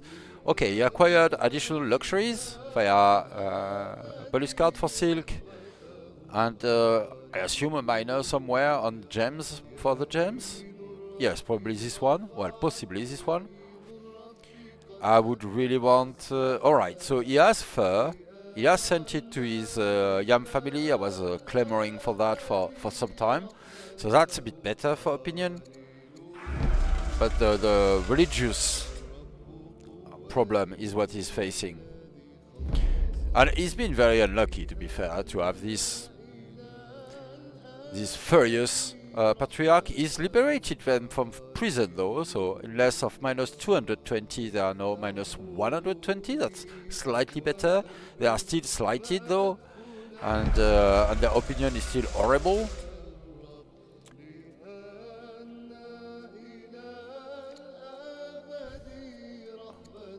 But that's improved. The family is still furious though. Alright, opulence in progress. Opulence in progress. So 2 years, 4 years.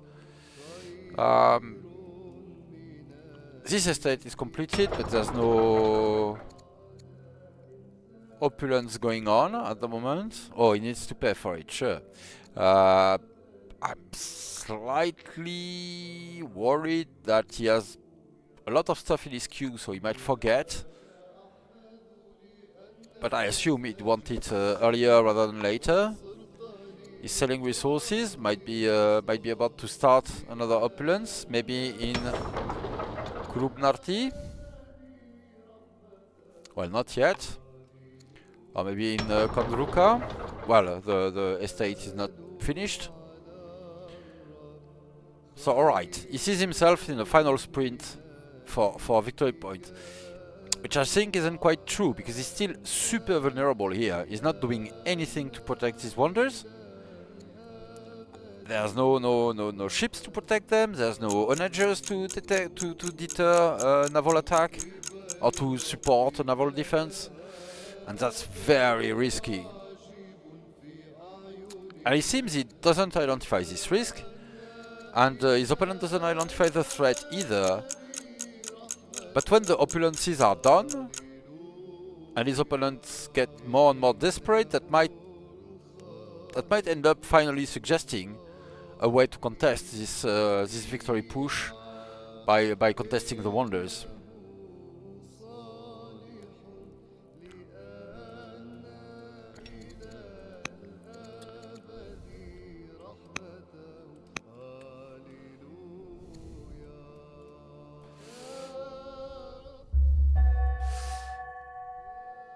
Alright, we see more workers completing. So he's trying to catch up in economy, master acolytes even. This is where we stand. And we have, alright, Apadana and the Pantheon in production. Shrine is about to complete. I'm not sure why here.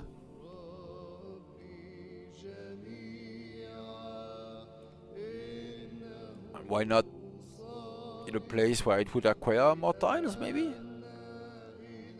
I'm probably missing something. That's probably a reason. Or maybe he thought it was a Shrine of RHQ Goal and there was a confusion, I don't know. But the Shrine of RHQ Goal is already in the capital and it's here, so...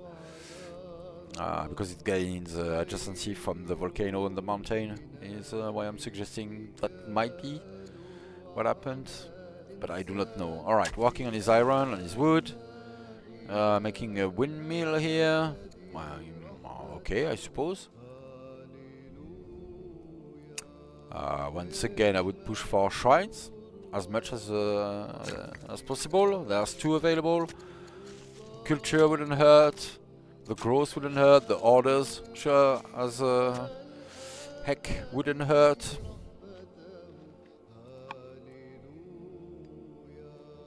I'm not sure why he's pushing citadels and strongholds. I mean, I get it for the unique units, but Simian Archer are they might be helpful, but they're not breaking the deadlock, I think. But for orders, once again, Stronghold is Alpha Shrine. Garrison is Alpha Shrine, Citadel is Alpha Shrine, so if what you want are the orders, that's not the right thing to build.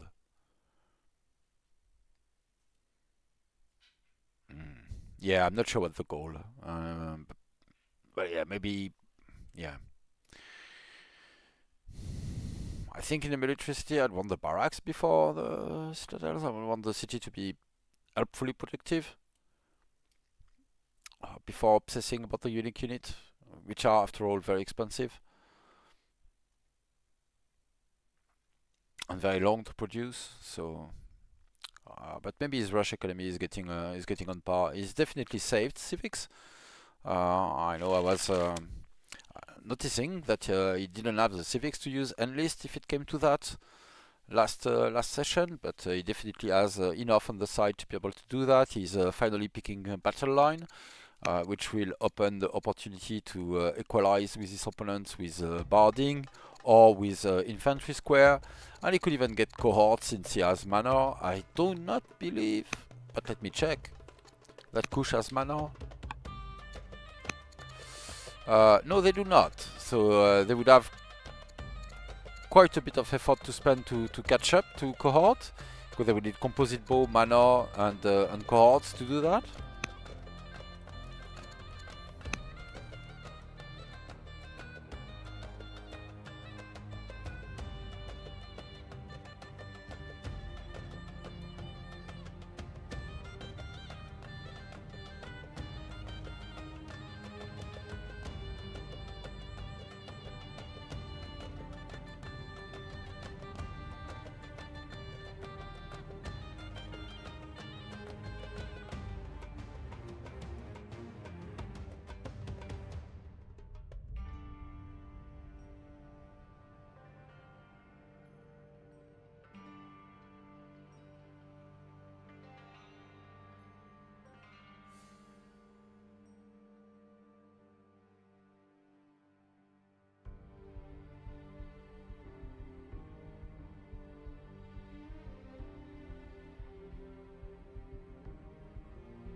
Sorry about that, I had to answer a couple of texts.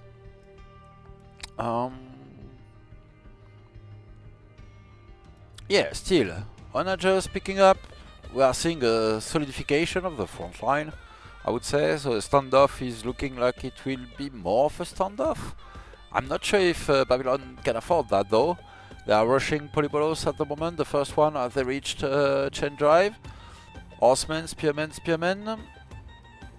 I want to check before we get to Kush. Well, I guess the Kushite point of view serves just as well. If we are seeing ballistas upgrade to polybolo, it doesn't look like it, but I like the idea of keeping ballistas, and they are sort of unique bonus against infantry units.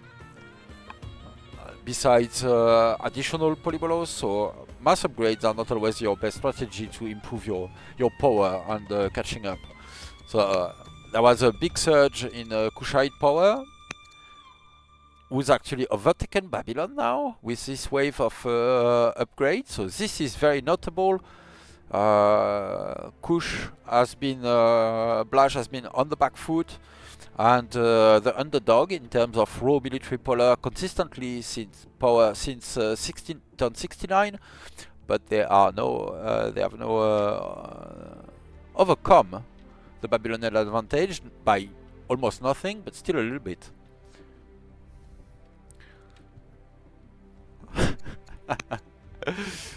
Thank you, System Choke. But I'm trying to improve. I've been historically very bad at answering texts in a timely manner. But I'm trying to improve. I'm trying to go with the times. Right, we are seeing some additional mill improvement for research, it seems. They are boosting a mine and a quarry. I'm not sure if Blaj has very concrete plans to get additional quarries or mines around, maybe. It's not like a prime spot for that, so he's supplementing his research, I assume. Still has one source of gems to assign, if he can. Still dealing with his rebels. Let's look. Oh, alright. The family has converted back to Judaism and is now positive in opinion, so that is massive. This is plus 20% strength, attack and defense on all his Yam Hunter units, which is half or a bit over half of his army, so that's very important. Plus 20% strength is suddenly a lot harder to attack into.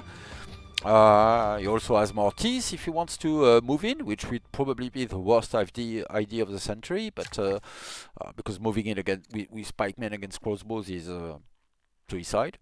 But he's a lot more solid. That's a lot more deterrence for his opponent as well.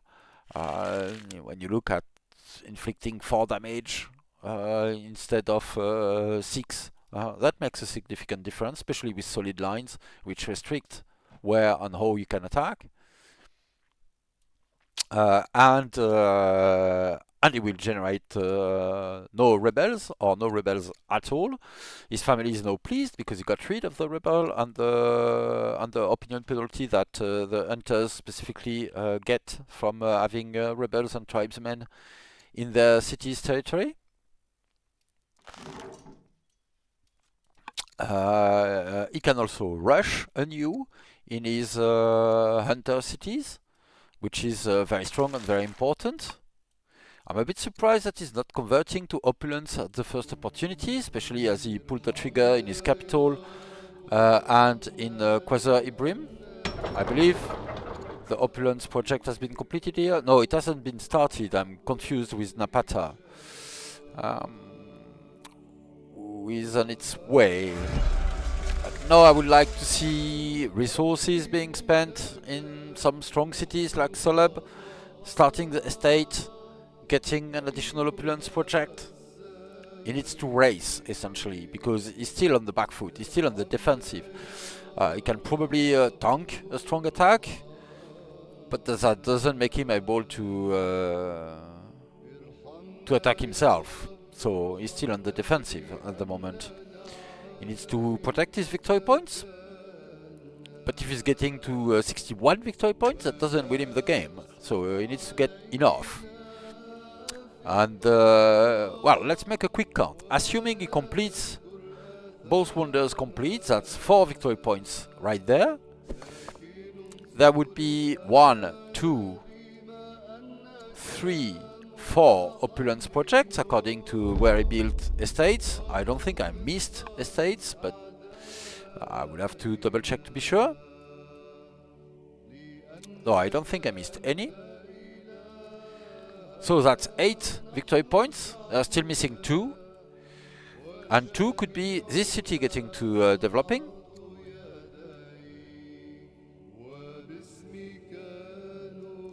And this one getting too strong in 6 years. So alright, this is in the same time window as Wonders completion. And that's probably the plan. I would probably try to secure it though. I want to see bireams on the sea to protect his investment here in Wonders.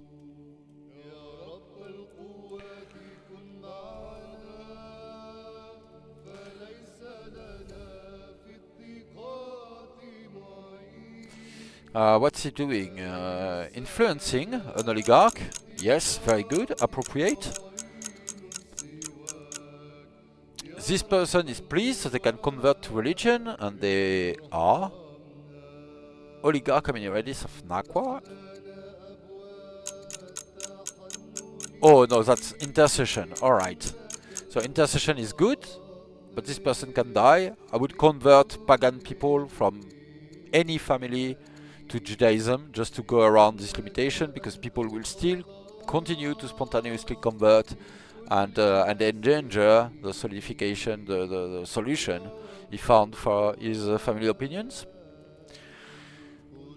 So probably something not only to get, but to maintain as well. Alright, shrines are slowly getting done. Making me a happier kitten. Alright, Shrine of Rescue Goal here. Shrine of Marduk, Shrine of Nabu. Yeah, there's no love for the Shrine of Ishtar, it seems. Getting acolytes, pushing culture, I assume.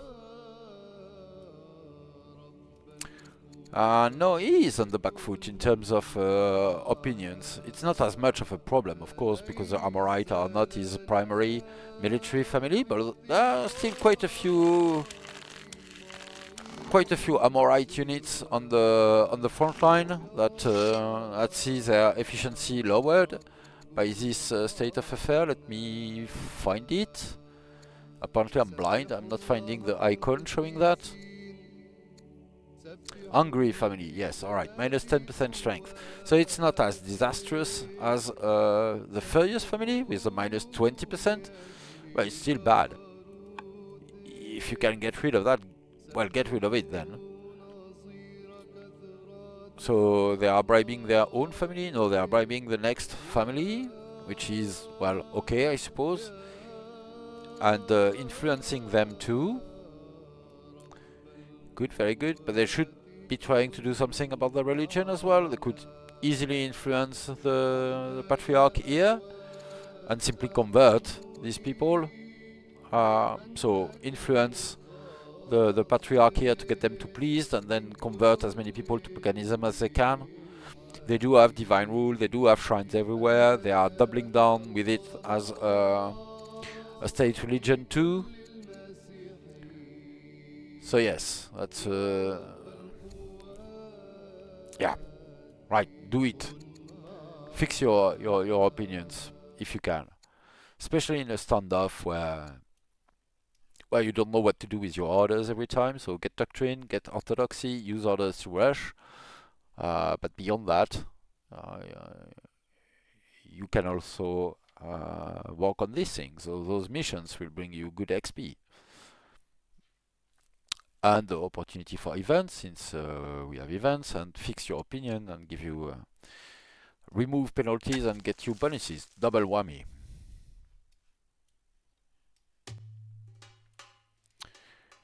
salt. That should have been more of a priority because it's one of the favorite resource of the Amorites.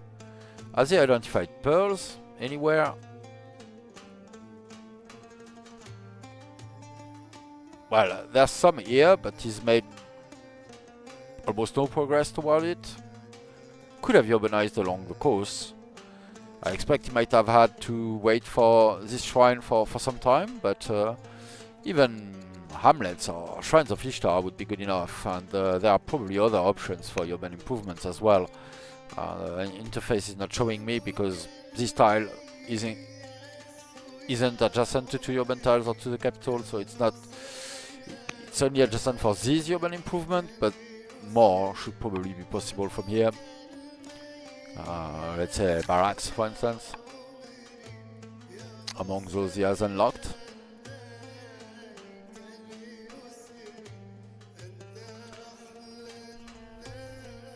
I don't see fur in his territory, so I believe fur is a specialty of... Well, this city isn't technically on the mirrored line, so furs are here. He didn't extend his territory to get it, so this is one of the favorite resources of their hunter families, since they both have one, and quite valuable to help placate them and work on their opinion.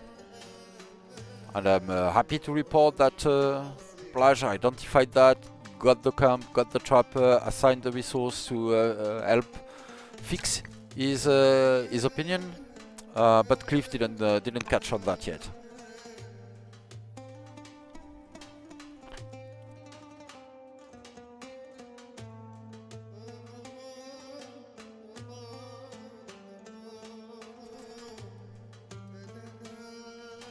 Still, a new wave of military units is preparing. 2 spearmen, of course cataphracts tend to convince people to produce additional spearmen. Polyboloi on its way to the front. Horsemen are in production as well, as ballistas and additional siege. Onager, more ballista. Workers as well, to work on his economy. But I think he is identifying that long term he is falling behind, but he's reacting a bit late to it. Hey Andros, welcome, welcome. Still a big standoff with much larger armies than at the beginning of the stream or the end of last one. We got piked now on Blaj side, and Polyboloi starting to get produced on Cliff side, on the Babylonian side. I wonder if he will detour to deal with this pesky archer harassing his city. Quite a bit of tile buying, inching forward from the Kushite side and making forts to anchor his army. He's not as vulnerable as he once was, but he's still very vulnerable. I'm not sure I agree with the brinkmanship on the front line. He's not gaining an advantage anytime soon that would allow him to push in. And since his strategy is to capitalize on his victory points advantage, I think he should try to reassure his opponent that they have more time than they actually do.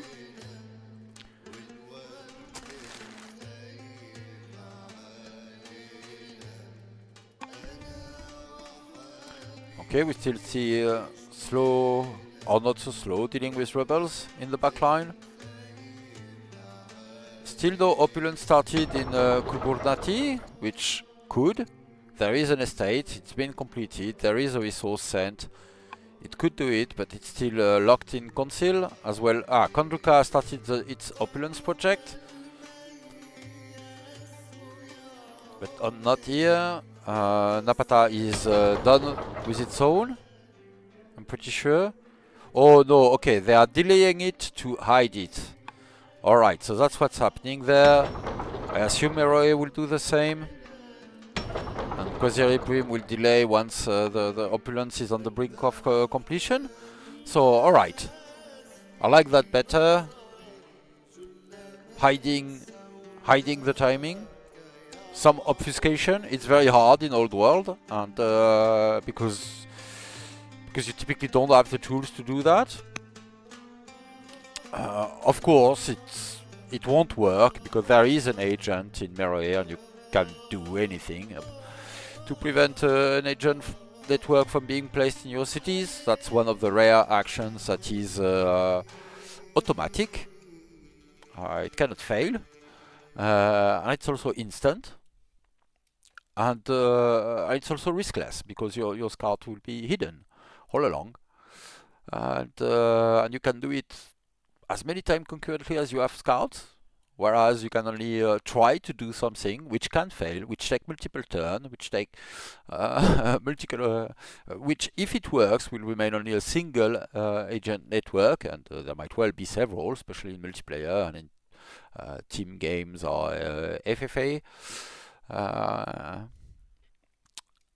So essentially you can do anything against it. So even if you will try to hide his opponent's project, if his opponent is keeping tab on what's happening, they will be able to see the queue, they will be able to see that there is an opponent's project about to complete,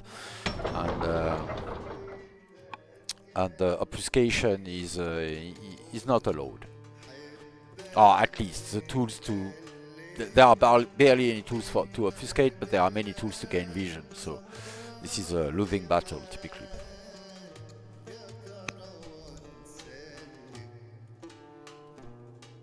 As you can see, I'm panning over the Kushite Empire. This is the Babylonian term, and I'm seeing the Babylonian point of view.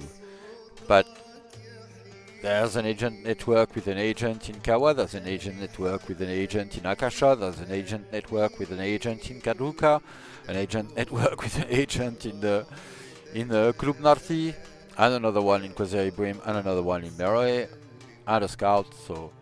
and another one in Celeb, so it's... You cannot hide your cards, essentially.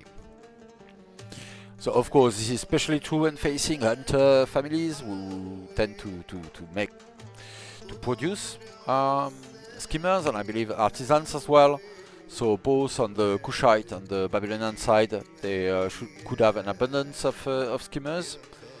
Let me see. Character tendencies for the Amorites. Nope. For the Isin. Oh, the Isin produce skimmers as well.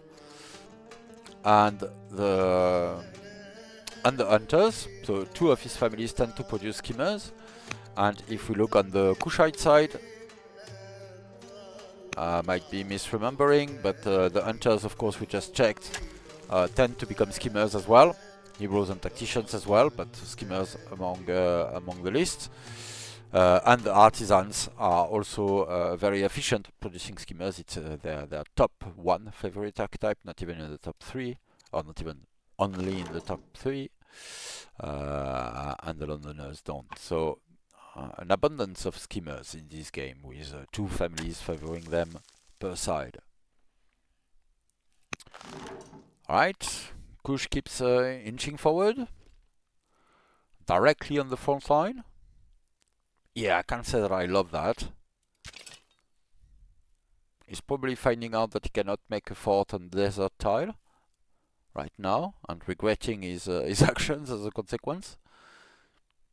Or maybe we will fortify in place, we'll see. A little bit of work needed to fix his opinions from his landowners and his jet as well. Once again, I would like to see religious conversion at work. He identified that he needed to do that with his hunters, but he's letting it slip from him with his other families. And at any point, I suspect they are probably quite close to the threshold, so they could easily be brought back. And these ones should probably deserve some efforts to stabilize, to make sure they don't swap to paganism, and then you would have the 4 or 5 years cooldown before they are even allowed to switch again to another religion as a family, because that's the thing. Family religion conversion has a cooldown, so it will not happen on consecutive turn. That stabilizes the effect at the family level, but it means that if you are reacting once they are converted, it's a little bit too late, especially in the late game when 5 turns is a long time.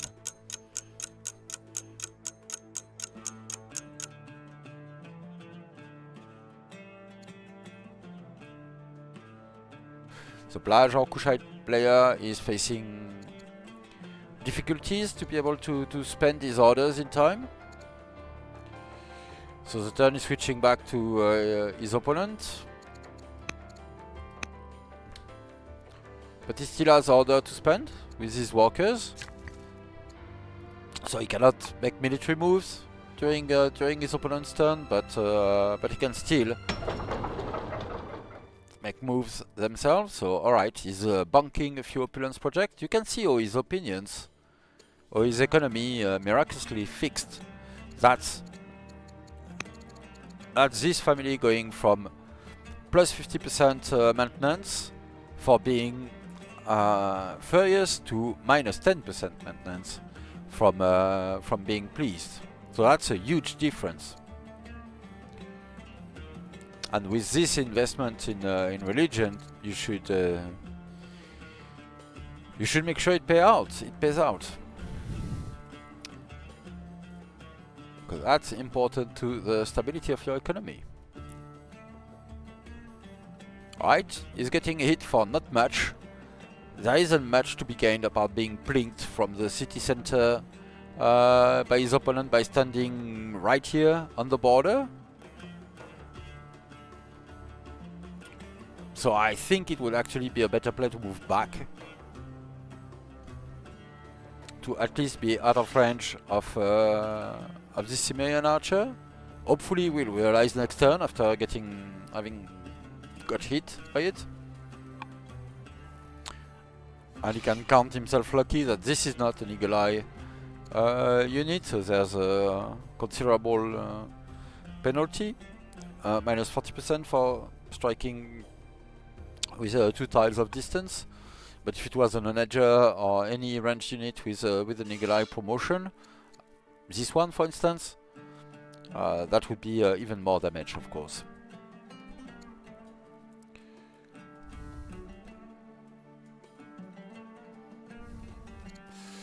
And I should be checking Cliffs and Babylon perspective. I'm not sure what they did with Ambition. They are still on 4 completed on turn 118. Enacting Calligraphy is apparently an Ambition, but they're not getting there. Max level units. I don't know if he's going there.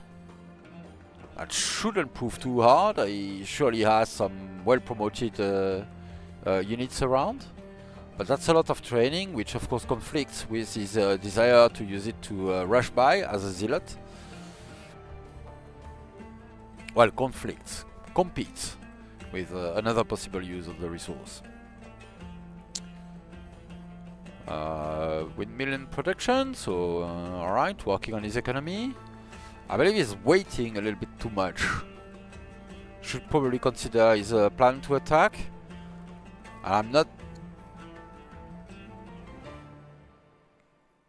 he probably has enough to attack and to inflict damage at the moment. And indeed, he killed the Slinger with the Cimmerian Archer I was pointing at, highlighting the unwarranted boldness from his opponent. We'll see if Blaj takes the hint and moves back a little bit. I really don't know what he... Well, I don't think he's gaining anything by moving forward, buying all those tiles and making forts there. Having the tiles in this territory, I could see it, but stationing his units closer to his opponent just makes an attack easier. So if he's going to be on the defensive, there's no need to move forward.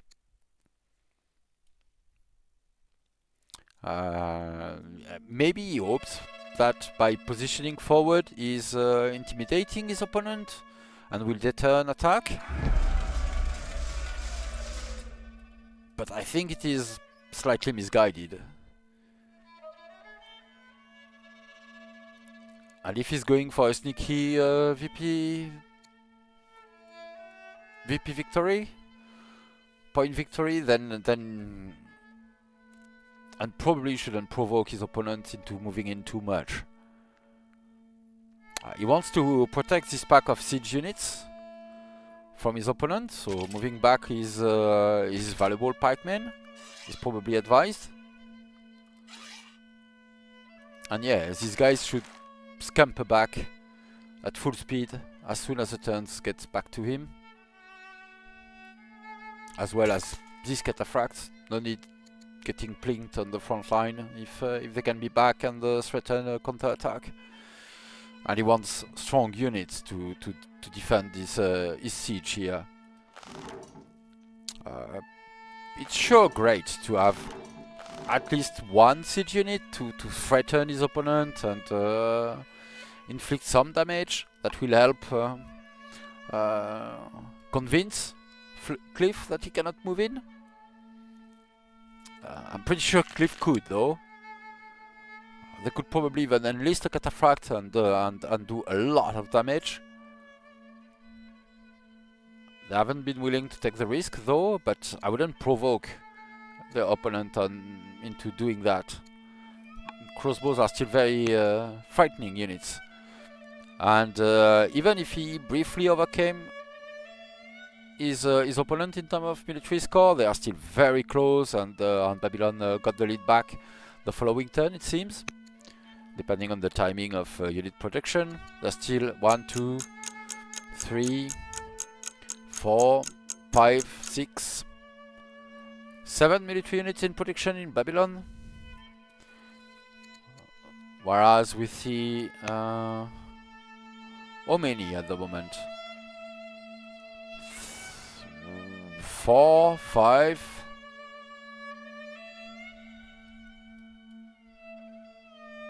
In production in Kush, so he's still lagging a bit behind in production. I'm still worried about this situation. Alright. Do you move back? You should.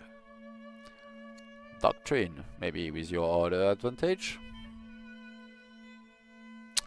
But he's clicked everything else, so he hasn't identified that orthodoxy could be a play. Despite his plus 95 orders per turn.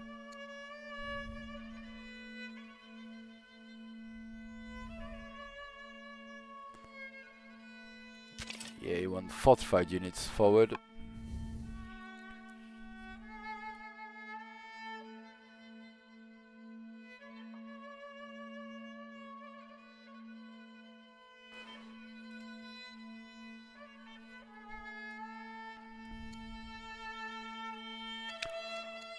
Oh, some religious event.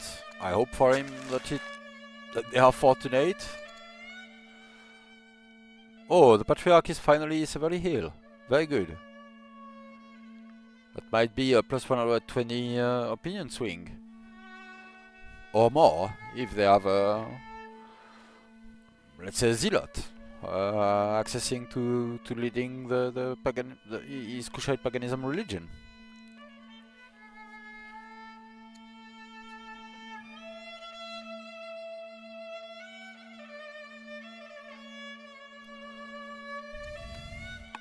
So he's moved back a bit. He still has a disciple that is, uselessly exposed at the moment. Needlessly exposed, even.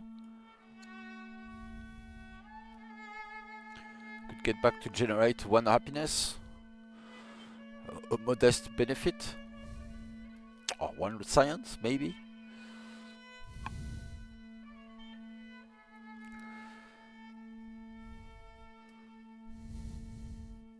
This is frightening.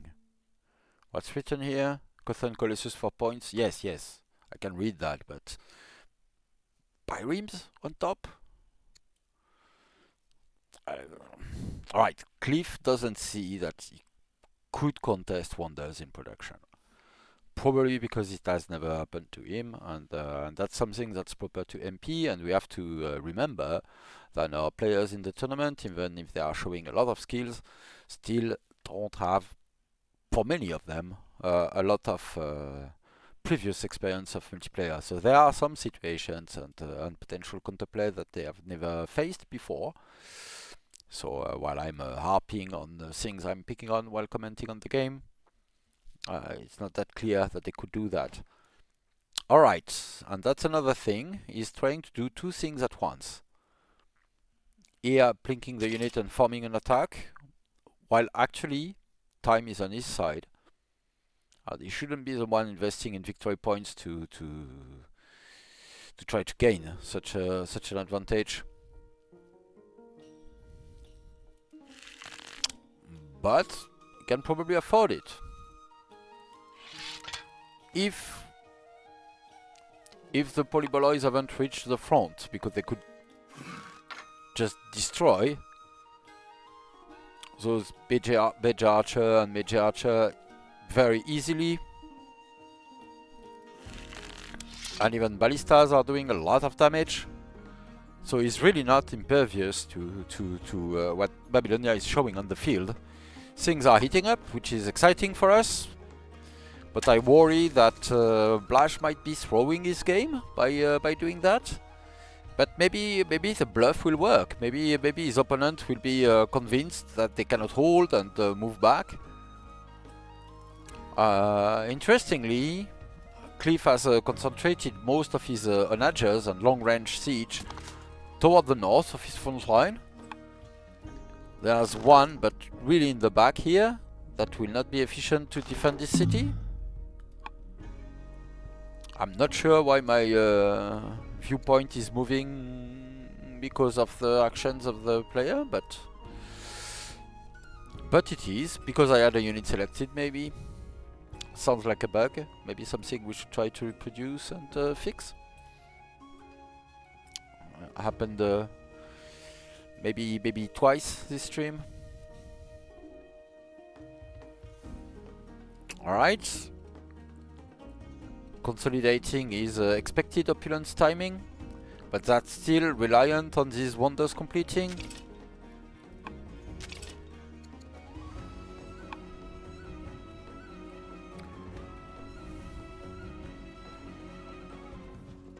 But alright, we are seeing a push, or the threat of one at least.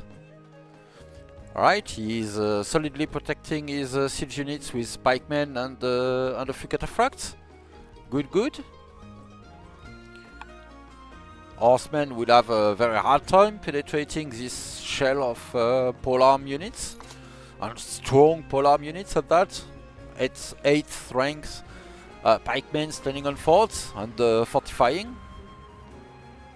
There are still vulnerabilities in the backline, but they are somewhat irrelevant to the current situation here. He's moved an onager forward to strengthen the threat. Is pushing an arcade, piling up civilian units to deter routes a little bit more. All right, this is good, strong play.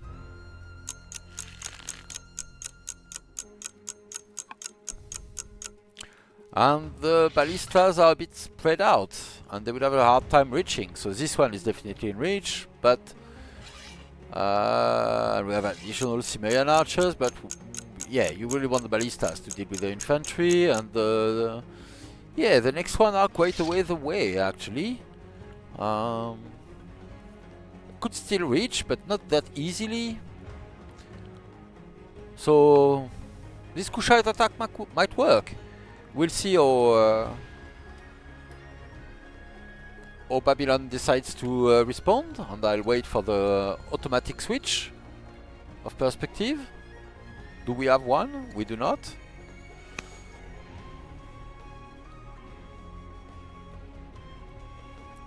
Alright.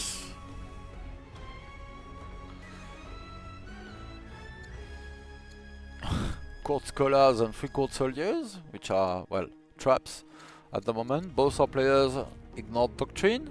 Now it's too late though. So let's see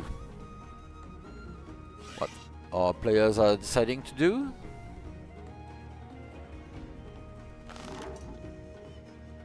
I worry that they might get bullied and convinced that they cannot do anything already.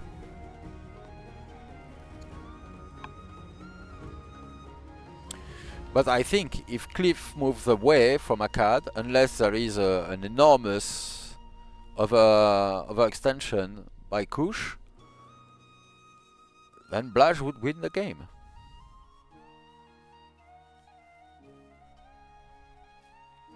And well, I suppose this is a very strong act of misdirection. If you are praying not to get attacked, attacking from your side, putting your opponent on the defensive is a good way to convince them that they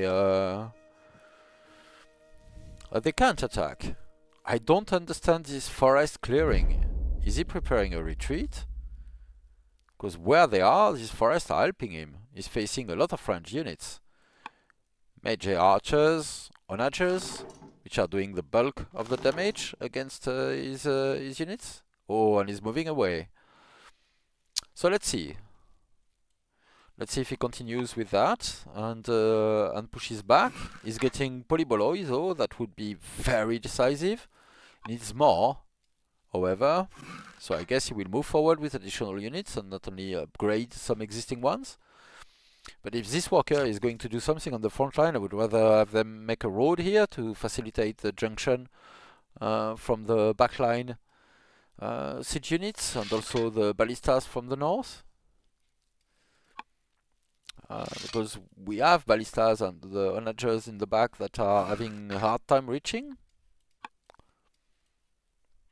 Still having rebel issues and some degradation in the backline, which of course is not his key preoccupation at the moment, but still a worry, I have to assume. And I wonder if Kush might overextend if they move in without due consideration. But if they just inflict damage and nab the city, that will definitely focus the attention of his opponent here, rather than, let's say, here, and work very well to help secure his goals. What Kush should really want at the moment, Blaj should really want, is to be left alone. And of course, forcing your opponent on the defensive is a solid way to do that. So I didn't believe in it too much, but I think this is working.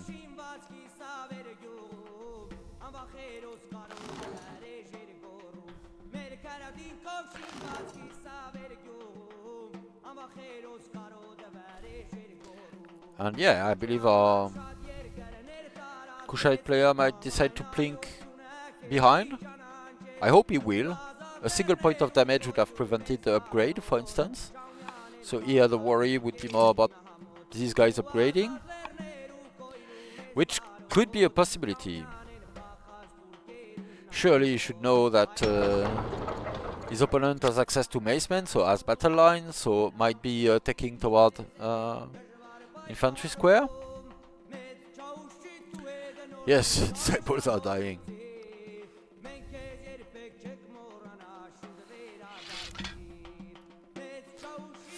And yeah, Cliff is a bit more spread out, I would say,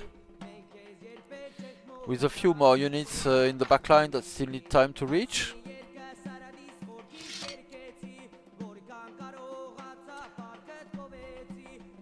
And yeah, they are crossing the forest tile by tile. A single road is missing here to connect all along. And I would say that's a good use of this worker. Instead of chopping, or even after chopping, they can still do it.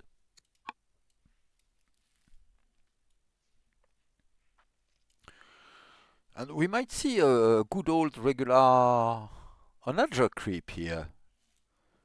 I'm curious what Blaj will do. So, this is not a full retreat. Cliff is not abandoning the city, but he's moving back a little bit. He will take token damage from the siege units splash. A little bit if they attack only the city, a little bit more if they attack behind the city, directly the units. But they can tank it. The problem is, if Blaj is patient enough, He might just move forward with additional siege and put additional pressure on the city and force Cliff to move back slowly but surely.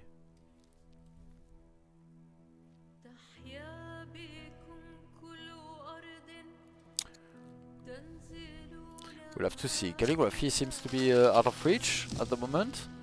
Alright, clearing additional forests to empower his crossbows and Cimmerian archers and onagers and all that, but also ceding the river as a border to be defended by his own units, because he would be sure to miss. And he's getting an addition, he's doubling the road instead of connecting the two here. I'm not sure, maybe there is a reason for that, or maybe he thinks he already has the road. Or maybe he judges it's too late to get the road since the Polybolos already moved in, so he's trying to breach toward the Polybolos instead. Not too sure.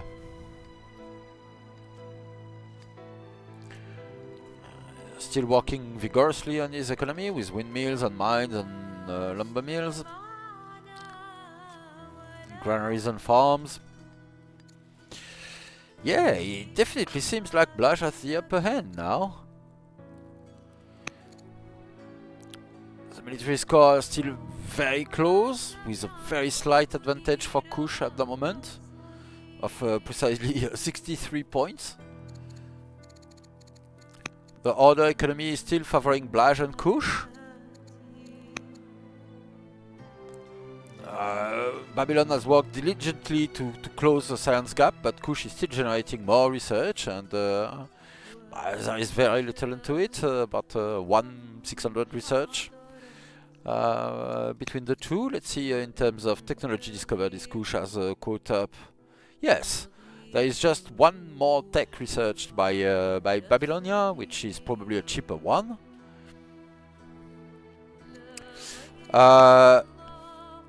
Since we started the stream, I'm not entirely sure, but it hasn't gone up a single point in some time. My read on that, Soren, is that he's waiting for this city to gain culture in 2 turns, this one to gain culture as well in 4 years. So, and that's only 2, I believe, from cities. But in 4 years, he will have 2 more points from there. And he needs 7 years, actually, for his 2 wonders to complete. And all his opulence projects, he's kept them 1 turn from completion and pushed them back in the queue if necessary to prevent them from completing. So he's trying to obfuscate, or he's been delaying them and obfuscating the fact that he's getting closer to victory in these cities. That's Athletic Tradition and Silphium. Right, I'm not looking at the right city here, but this city, well, has finally completed an opulence point. So yeah, right, we just went from 52 to 56 victory points. And yeah, these wonders are not defended, so I commented upon that a few times. I would really have wanted to see a few biremes made by Elgol to defend these wonders, maybe station a few ranch units as well. The only ship on the map is a Babylonian one, a bireme in Kish, that was slightly outside the territory just before. But it doesn't look like Cliff has identified that he could potentially contest these wonders with naval power. He has 3 cities that can produce naval units, whereas his opponent has only 1. He doesn't know that, but he hasn't looked to know. He has never made an effort to try to see what's happening on the coastal side, which is one use I would have liked to see with this scout that was stationed close to Meroe after planting an agent there a long time ago. So he's probably worried about losing his scouts, but he has exploration on top, I believe. So let me see. Yes, he does. So he could definitely be going on to the sea and clearing up the coast and checking what's happening. I suppose if it was laid out to him that he has 3 cities on the coast that could produce ships, that he has 1 ship and his opponent has 0 ship and only 1 city that can produce any, he would see that he could contest those victory points, and without those 4 victory points, it would take much longer for Kush to reach the victory threshold. And I thought Kush was bluffing somewhat by advancing and attacking here, focusing his opponent's attention on this city and this long standoff in the north rather than what he's actually doing, which is making wonders and getting opulence point. And maybe that's what he's doing, and I like what I'm seeing. He's just moving a sacrificial unit to force his opponent to react, while he's positioning his energies forward to cripple his opponent. So yes, yeah, he knows the 2 wonders are being built, but he hasn't caught on it, I believe. I'm not sure. As I was mentioning, I think our players are definitely showing skills and understanding of the game, but the AI never thrashes your wonder, and it's a very involved move to go for core cities and wonders. Typically, naval wonders are more vulnerable, but it's not always that clear because it doesn't really come into play in single player. So I suspect it just hasn't crossed their mind for Blaj to that this is actually very vulnerable, very fragile, and that he should defend it, or from Cliff that the naval wonders are very vulnerable and that he should go for them and they could contest these points. I believe if Blaj has identified that, he would have grabbed the Apadana first because it's way more defended rather than these 2. He could have started it way earlier. His opponent started it only in reaction to his wonder building. And if you're going for VPs, the developing wonders, which are cheaper and easier to protect because you can make them in your core and all that, are easy grabs. So this looks like a very deliberate strategy because he made exactly the number of estates he needed, accounting for the victory point you can reasonably expect from Karanog and Kuban. The 2 wonders bring him the 4 victory points he would need for that, although he could have started an additional one to consolidate it. And the play is doing it, threatening his opponent and focusing his attention. I don't know how much of that is mind game and how much of that is confusion between his waiting strategy and not actually waiting in terms of execution here. But anyway, that's my read. We'll ask the players.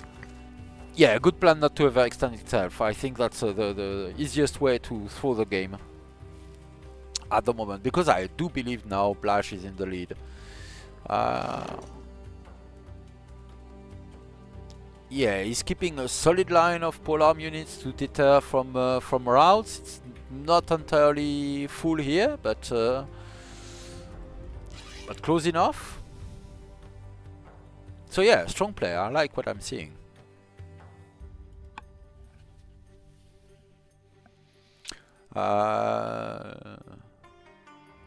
You would have charged a long time ago. It's very hard to know when to pull the trigger and when not. And I mean, there were a few missed opportunities from both players. I believe that when Babylon moved back, well, they charged in a bit too boldly originally, but then they still had a very strong advantage. And a large part of the last session was the build-up from Blaj and Kush to get to Cataphracts. So sure, Cataphracts are strong deterrents, and now there are pikes as well on top. But for a long time he was facing spears and axes with crossbows on their side, like 10 crossbows. He could have moved in and blown Kush away, really, but he did not. And I suspect he wanted to have more orders to be able to do that, because it would have been hard to do everything at once. But with a tool like the Leopolis that he secured in the game, he could definitely have worked on that. Theoretically, a shrine is just 4 years. It doesn't take that long to build many shrines. You have many workers. So, yeah. Not sure what happened. But yeah, it looks like Blaj is definitely in the driving seat. Hard to know for sure. Players might realize some of the opportunities that are available a bit later and surprise us. I've been surprised several times by this game, so that's definitely still possible. But it looks like we are approaching a conclusion at the moment. There's still 6 turns to go for the wonder to complete. That's the last victory point that is expected here. But no or never for Babylon? Yes, I believe so. And I believe what they really need, so this will secure an additional victory point if he lets the city get captured. Of course, it doesn't cost him anything to kill the Slinger, but he would still need to put a unit on the city to recapture it that would then get killed by the onagers. That's, well, yeah, the onager creep is ongoing essentially, so that's a difficult situation. But more than keep victory points, he would like to deny them from his opponent. And for that, this is the opportunity to strike. So he would need to identify it, and that's not something he's scouted at the moment. Let's check the scouting from Kush. They haven't explored the coastal side on Babylon either.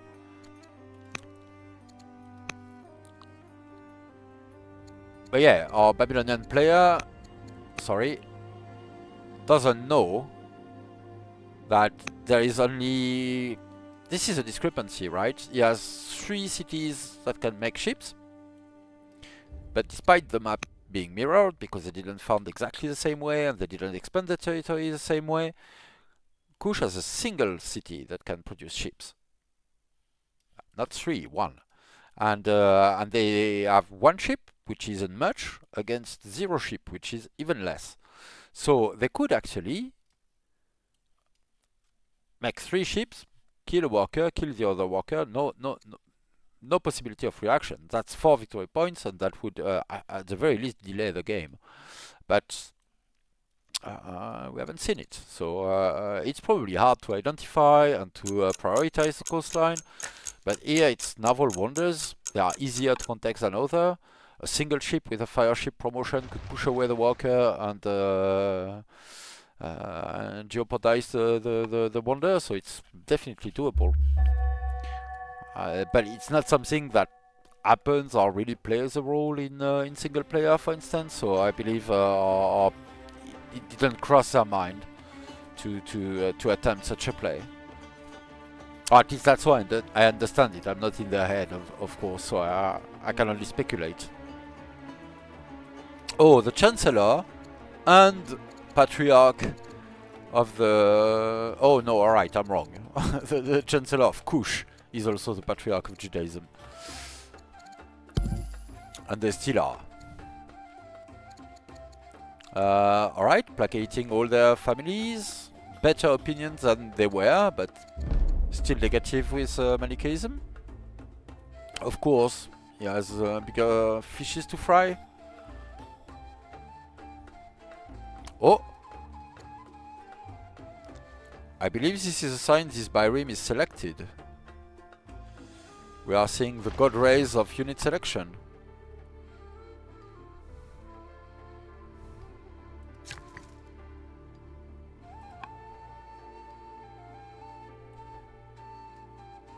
No other ships in production though?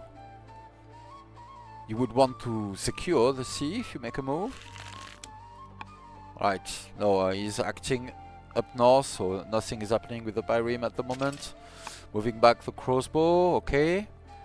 Alright, the Slinger was killed by this guy.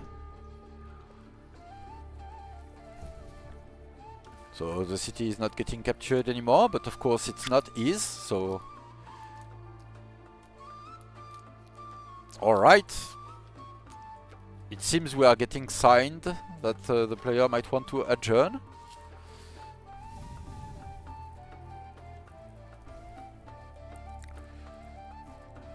As they say, they are tired. So actually it might be no or never or next week for Babylon. Hazard brings axe.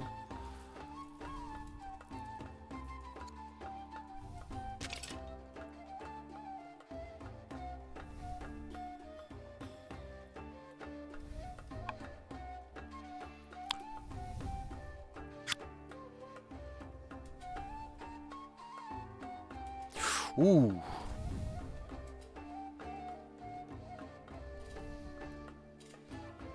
That's very dangerous saying that, dear Blaj. You are more vulnerable than you think.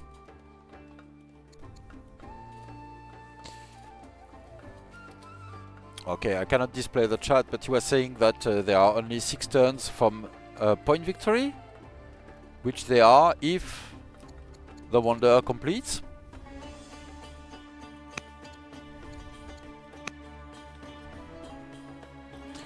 But that's not automatic. This might get interrupted. And pointing it out to your opponent is maybe not the wisest. Yeah, alright, opponent's about to complete, that's very hard to interrupt. This city already has its opponent's project. Kandruka has completed it too. But Quasir Ibrim and well, the other one. Is it in Napata? Napata has completed it. Meroe hasn't? Yes, Meroe has. Alright. So the missing victory points are 1 from opulence. So there are 6 missing, 1 from opulence, 1 from Kuban getting to developing to strong in 3 years, and 4 from this pair of wonders completing. These god rays are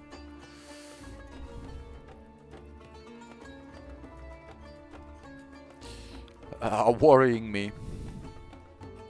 Well, I don't know if that means that that Cliff is trying to think of another way to interrupt, to change the situation.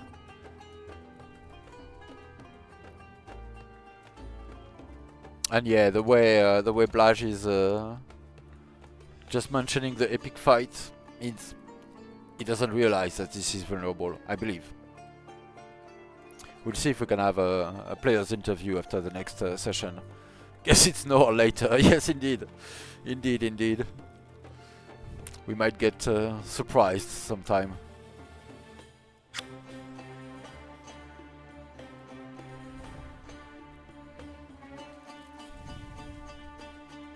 One second, I'm going to chat with the players, see if they want to...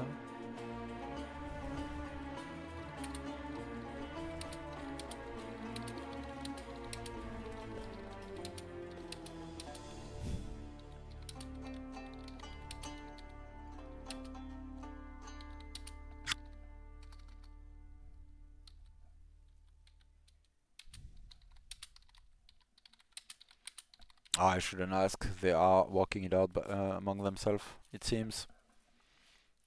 We'll see. Sorry, there is not much happening for me to comment upon at the moment.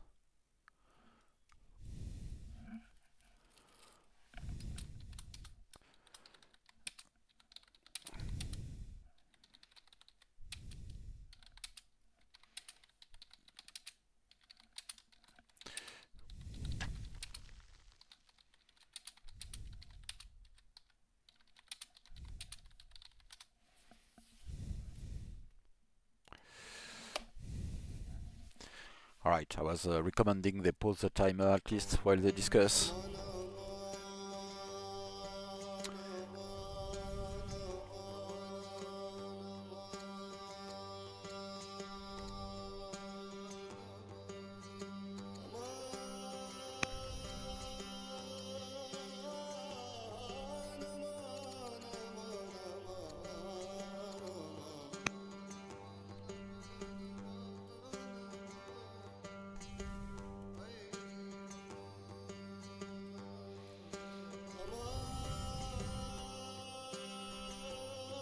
But yes, very strong play, very surprising play as well. So we saw Babylon trying to catch up on economy, but a bit too late. We saw them trying to close the gap in science. They had an advantage for the entire early game and even mid game, but then Kush caught up and overcame them last session. and with well, a different focus in terms of units, but which paid out, and they maintained the advantage since, which is starting to grow. There is one somewhat advanced tech, one 600 tech difference between the two players. Their economy was vastly superior in food and iron. The stone superiority of Babylon secured them the Heliopolis, but not much more. And the wood was very much equal. The military score has been very surprising. Kush managed to close the gap, overcome Babylon, and now they are very, very similar in rating.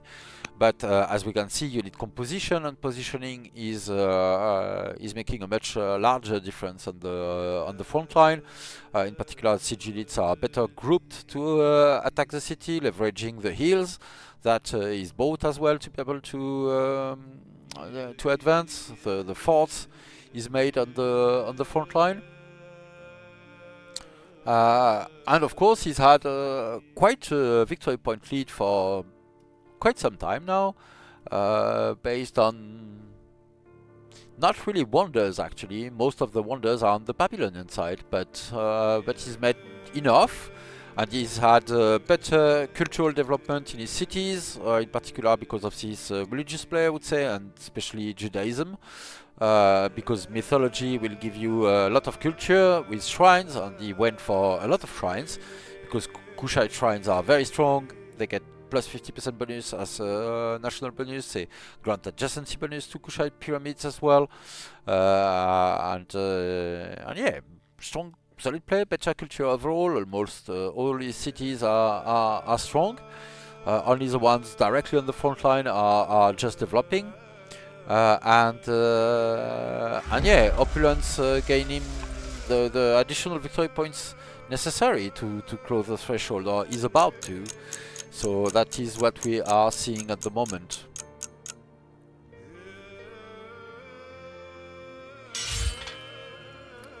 Right, picking promotions and missions, repositioning his units slightly, but yeah, this isn't great. We'll see when they decide to save. Oh, apparently they just paused the timer, so they might be just about to adjourn.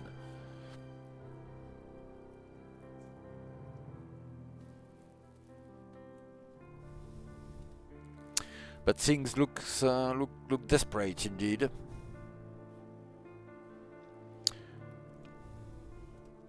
Alright, the game has been saved. I believe we are getting to a close for this session. There's no fireship promotion available, but I wonder if our Babylonian player might move, pick any promotion to roll the dice for a new one, make a ship, rush it with the civics. They can, because they're still in time to do that.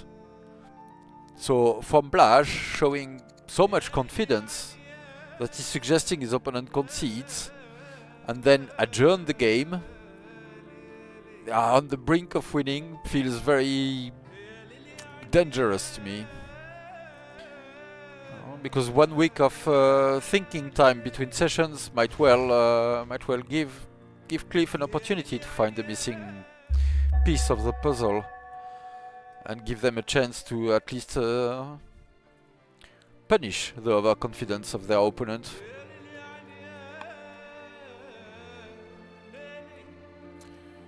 Alright, 5 years out. Next time will be short. Don't despair.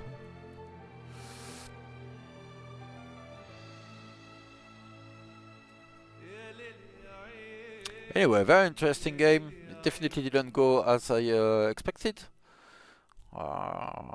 Super solid resilience shown by Blaj last session, while he was getting his army killed around Kawa, was on the brink of losing the city. It looked like the obvious move was to retreat, but he did not. He fought, he managed to convince his opponent that the attack wasn't working. Cliff moved back, and they solidified with a standoff. Two armies looking at one another and not daring to move in.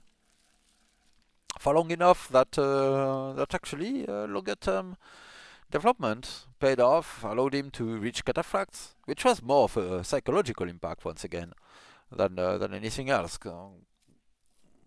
One or two cataphracts can definitely be dealt with crossbows, which his opponent had in abundance. But they waited a bit more, and then the pikemen made it harder, and then additional lineages were there, and then they solved their opinion issues, and suddenly half the army was 20% stronger, or 25% even with the bonus. So yes, many many changes of direction in this game. We are now 58 victory points against 62 of out of 62, so quite close to victory indeed, and our players have disconnected. This is the end of this session, so thank you for joining and spectating with me this exciting tournament duel match. And well, we'll see if I get the chance to cast next, and well, expectedly final session, but I thought this one would be final as well, so who knows. And well, see you on Discord, and see you next time. Bye everyone.